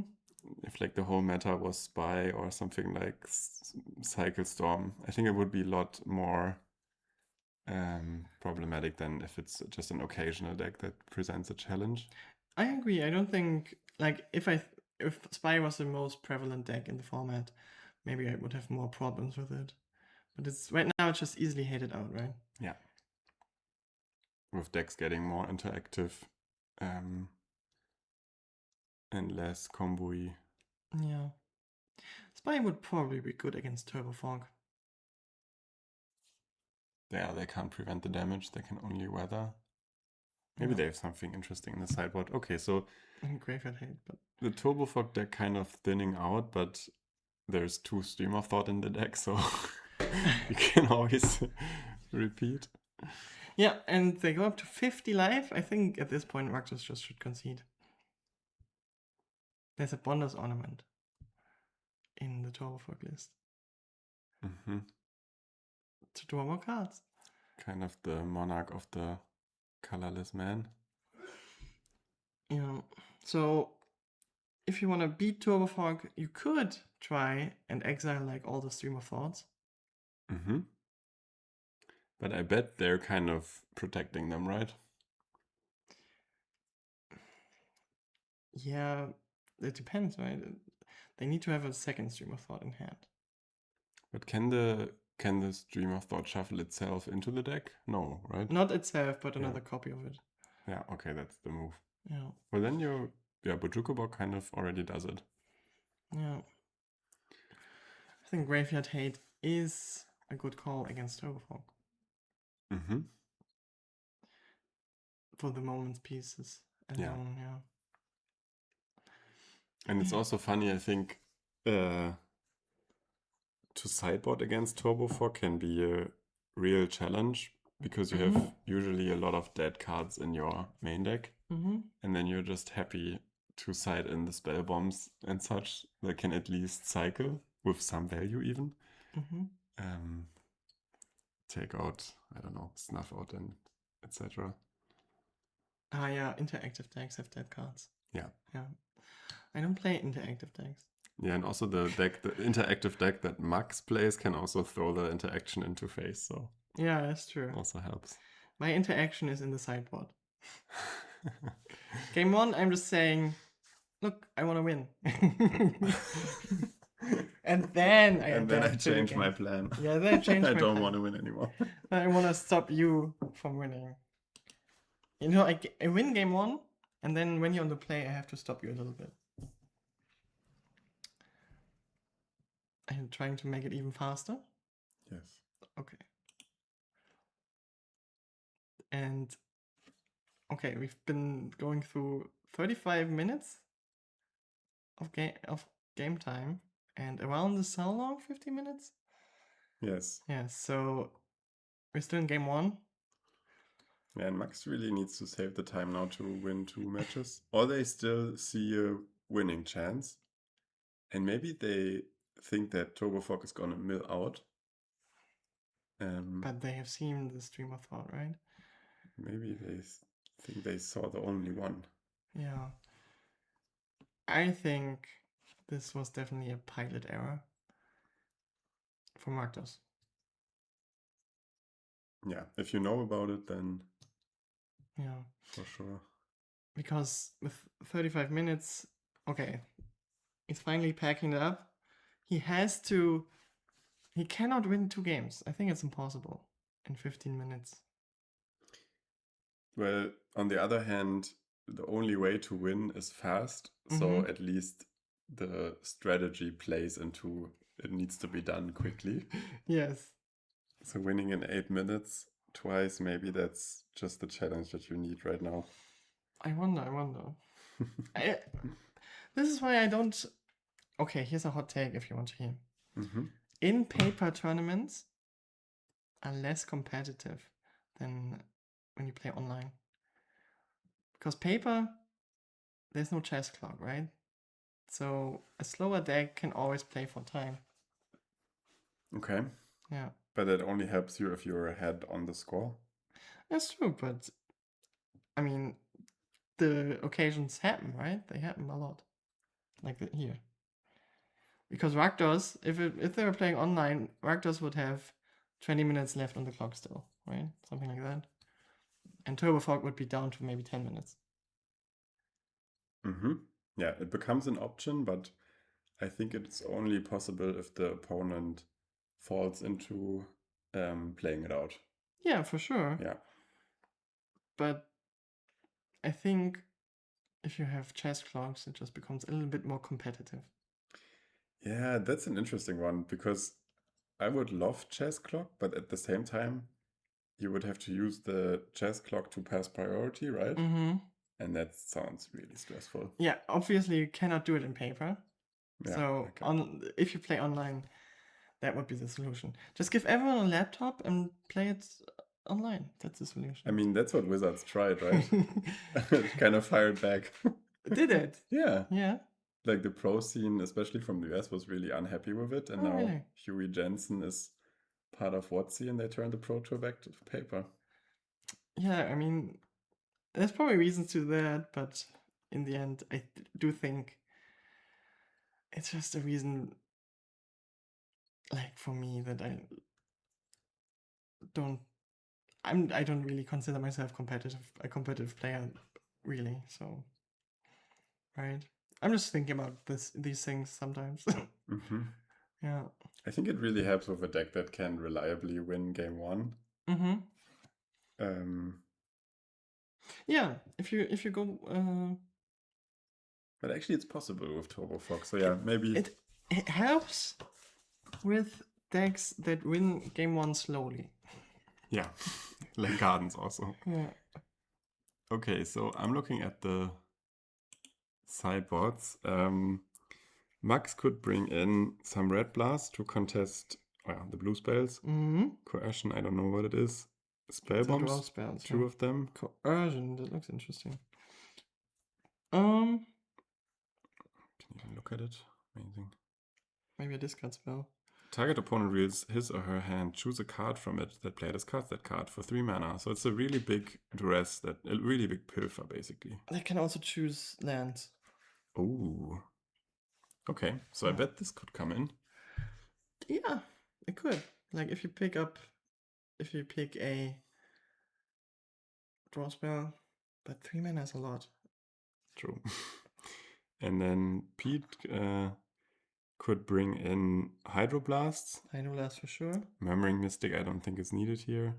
Dispel to fight maybe the Red Blast. Very macabre if you need a blocker, but I don't think so. But yeah, 5 Hydroblast and 3 Dispels. Sounds kind of juicy. Yeah, against mostly red decks for sure. I think the Fairy Macabres like to come in against Sneaky Snackers. True, yeah. If you have the space, I don't know how much of the how many cards you can board out with this kind of engine deck. Yeah, like right now, a Fairy Macabre would exile Faithless Looting and a Sneaky Snacker. Sounds good. Yeah, Fairy Macabre, of course. Or you wait a turn and Bojuka Bog. Yeah, you also run Bojuka Bog, so maybe you don't need it. But then you have to counter the looting now. Yeah, I like Fairy Macabre. It's a creature. It does things. Mm-hmm. It's findable by Lead the Stampede and Winding Way. Mm-hmm. So I try to always board in like 2 or 3 copies and sneaky matchups. I've read an article saying that Fairy Macabre is kind of the... Oh, wow. Growth Spiral with putting Bojuka Bog into play. Wow. I love it. Oh, that's a sweet one. Wow, yeah, instant speed Bojuka Bog. And now you exile 2 lootings. And a snacker. And a snacker. Yeah. So I bet that's your Fairy Macabre in this matchup. Yeah, yeah. But they have 3 more Fairy Macabres. Wow. They do. I think they don't want to. They don't want to lose against Spy. Yeah, they don't. Apparently. Yeah, but they also don't win against Spy. I mean, maybe they have the Murmur Mystics to pressure Spy players.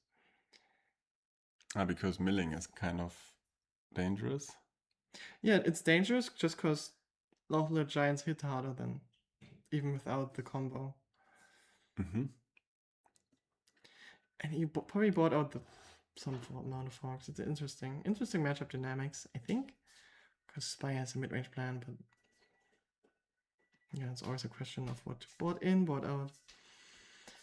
And yeah, in this game, I think Rakdos already has mana problems. Yes, and Rakdos has kind of gotten the whole early game answered by this growth spiral. Yeah. Yeah, that was really insane. Okay, now Brainstorm. That must have felt great, honestly. Yes. Brainstorm trying to... Oh, there's Murmuring Mystic. Okay. I think that makes sense. Yeah, Brainstorm trying to find an answer for this robbery, which I don't see there right now. I think Mystic makes sense because it has 4 toughness. It dies to Red Blast, but yeah, you probably have the time to deploy it, protect it, and then you don't even need to fog or anything anymore. Yeah. And usually you would bet the opponent not to board in Electricity against you. Yeah. Very unlikely. Probably opponent boards out removal too. Yeah. Oh man, it feels kind of already that the mouth of the fish has opened and the bait has walked in. The prey has walked in and the mouth is closing, I feel. I mean, it's a slow start by Rakdos, so it's game 2. They have to win. The lock is being set up. It's hard to see how they do anything from here. There's no creature on the battlefield. They were having trouble with lands. Tuberfog is 7 cards in hand. 6 mana now. Oh, and they slam the Mystic. They slam the Mystic. Even disregarding the Red Blasts. With some sort of counterspell very really? In hand. But I don't see anything. I see Lorien and more Mystics in hand. Oh, and more Mystics. Okay. Just nothing better to do on turn 6. Yeah, why not? Just slam a Mystic. And then draw 3 cards, make a bird. Mm-hmm. Okay, another looting. No Brainstorm this time, so this one's not even getting contested. Yeah. Maybe saving up Brainstorm to protect the Mystic. Fiery Temper, which deals how much damage? 3. 3 damage.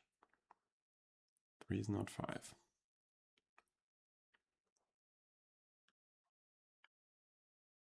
Casting temper phase. I mean, it's not a bad looting, but Okay, so now we brainstorm. Make a bird. make a bird. Try to find an answer for this temper, I guess. Finds, what is this? Looks like Force Spike, but it's not Force Spike. Is it Dispel? Is it Blue Blast? Good question. It's Blue Blast. It's Blue Blast. Hydroblast. Ah, yeah, sorry. Very different card. Because with the Mystic, it's actually relevant. It's a Hydroblast, right? Yeah. I can claim that I have had a situation in a game where it was relevant. Which I didn't believe for the longest. Oh, and now there is... Wow, so Max playing around this really nicely. Yeah. Gets the first Mystic answered, but I guess there's the second one coming. But there's 2 birds on the battlefield. Yeah. Oh. And they didn't even bring the birds because they never anticipated to get them. There's no bird tokens. No bird tokens, yeah. Really just bad preparation, I think.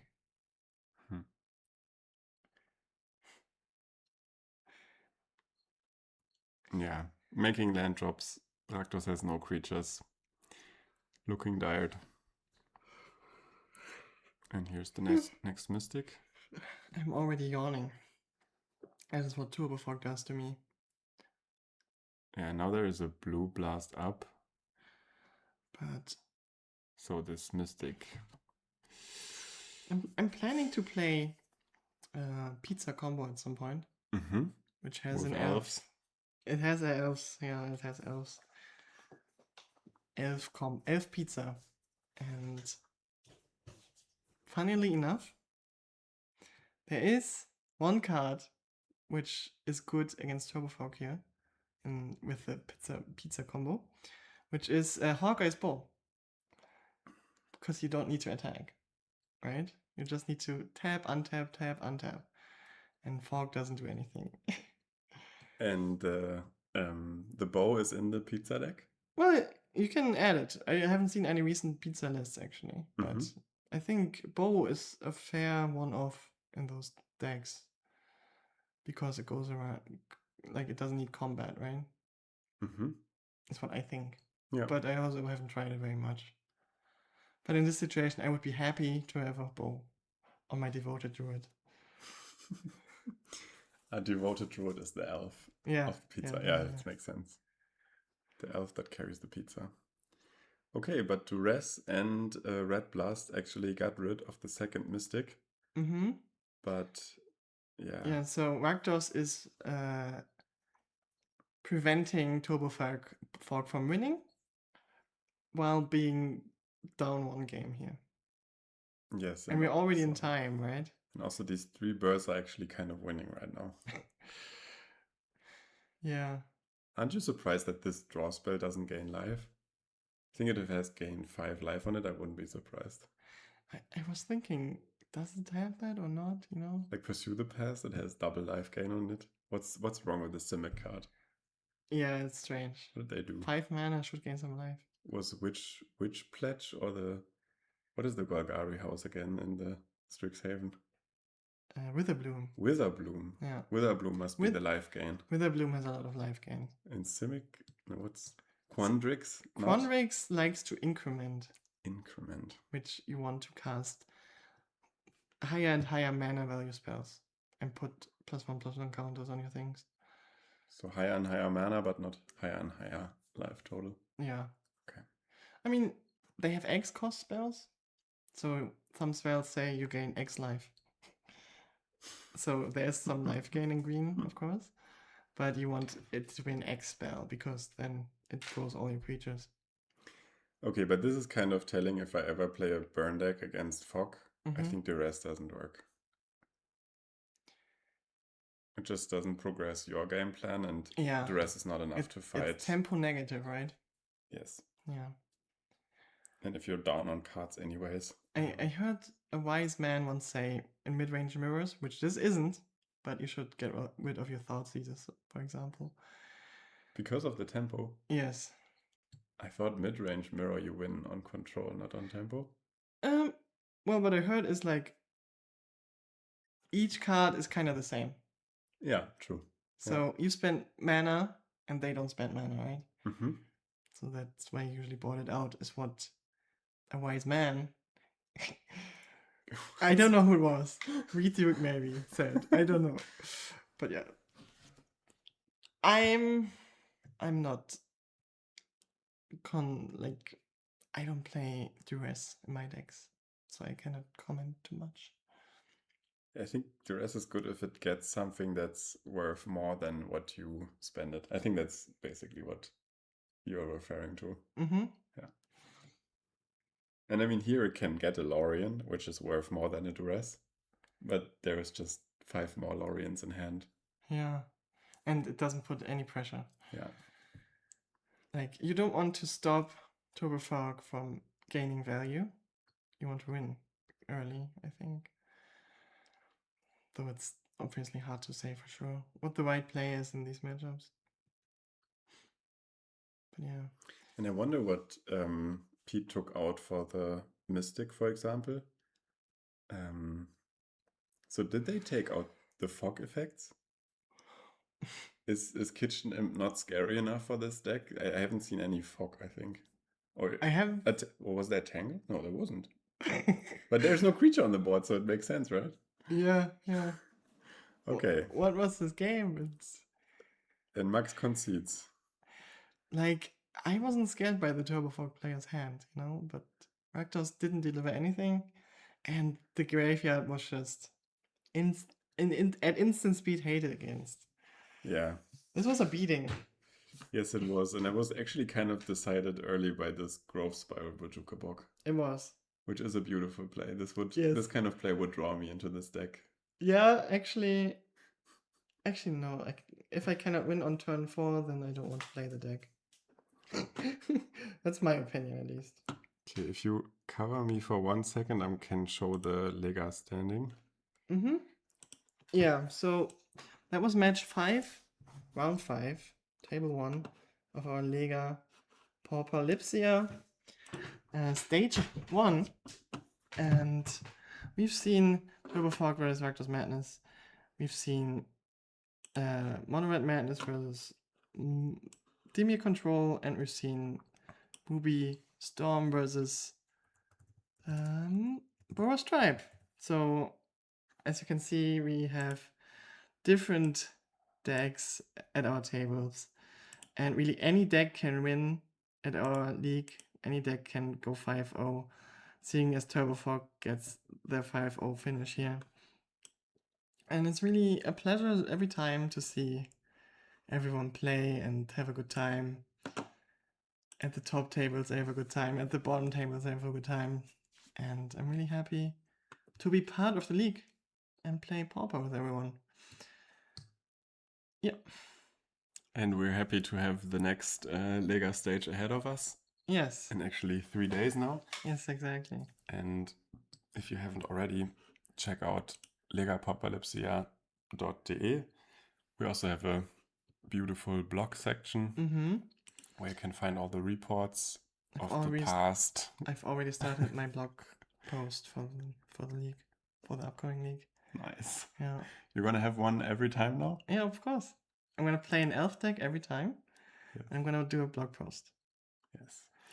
And this league is gonna run for 7 more game days until January, and then there's gonna be the knockout stages as well in January and February. So we are looking forward to a lot more Pauper coming. Yes, it is so great to have this be part of this in stage 1 this time. It is really amazing, I think. And with that, we're gonna jump off to the night and say goodbye to you. Maybe we should advertise one more thing. Go ahead. Just one more thing. We have at Lega Pauper Lipsia also a different tournament soon. In September, I believe, we have a no ban list tournament So there you can play the real Storm cards with Storm printed on it. You can play Invigorate Infect. You can play Daze and Gush. And you can play all that glitters, anything you like. We have that coming up too, in addition to our league. Let's see if I can also find the poster for this. If you keep me covered for one more Yeah, second. of course. Like, that is an even more casual thing, the no ban list tournament. But it's very fun, and there's upper roll splits, so that goes to show how casual it is. And I would really like to see more people there. Of course, proxies are allowed. And just brew something with a ban card. Look at the ban list, and then you will maybe find inspiration. And yeah, I'm looking forward to seeing everyone at the league and also at the no ban list tournament, maybe. I can't show it right now, but it's September 5th in Libelle. You already said that, right? September. Okay, September 5th. September 5th. And there's also one more, the Pauperage tournament on July 30th at 19 at City Comics. Yeah. Just a smaller. If you can't get tournament. enough Pauper, there's more Pauper in Leipzig than ever. Yes. So looking forward to see you all at the game days. Leave everything in the comment that you have missed or enjoyed. And with that, are you going to say the final goodbye? It was a pleasure to watch the game with you, and I hope everyone plays Pauper. Bye.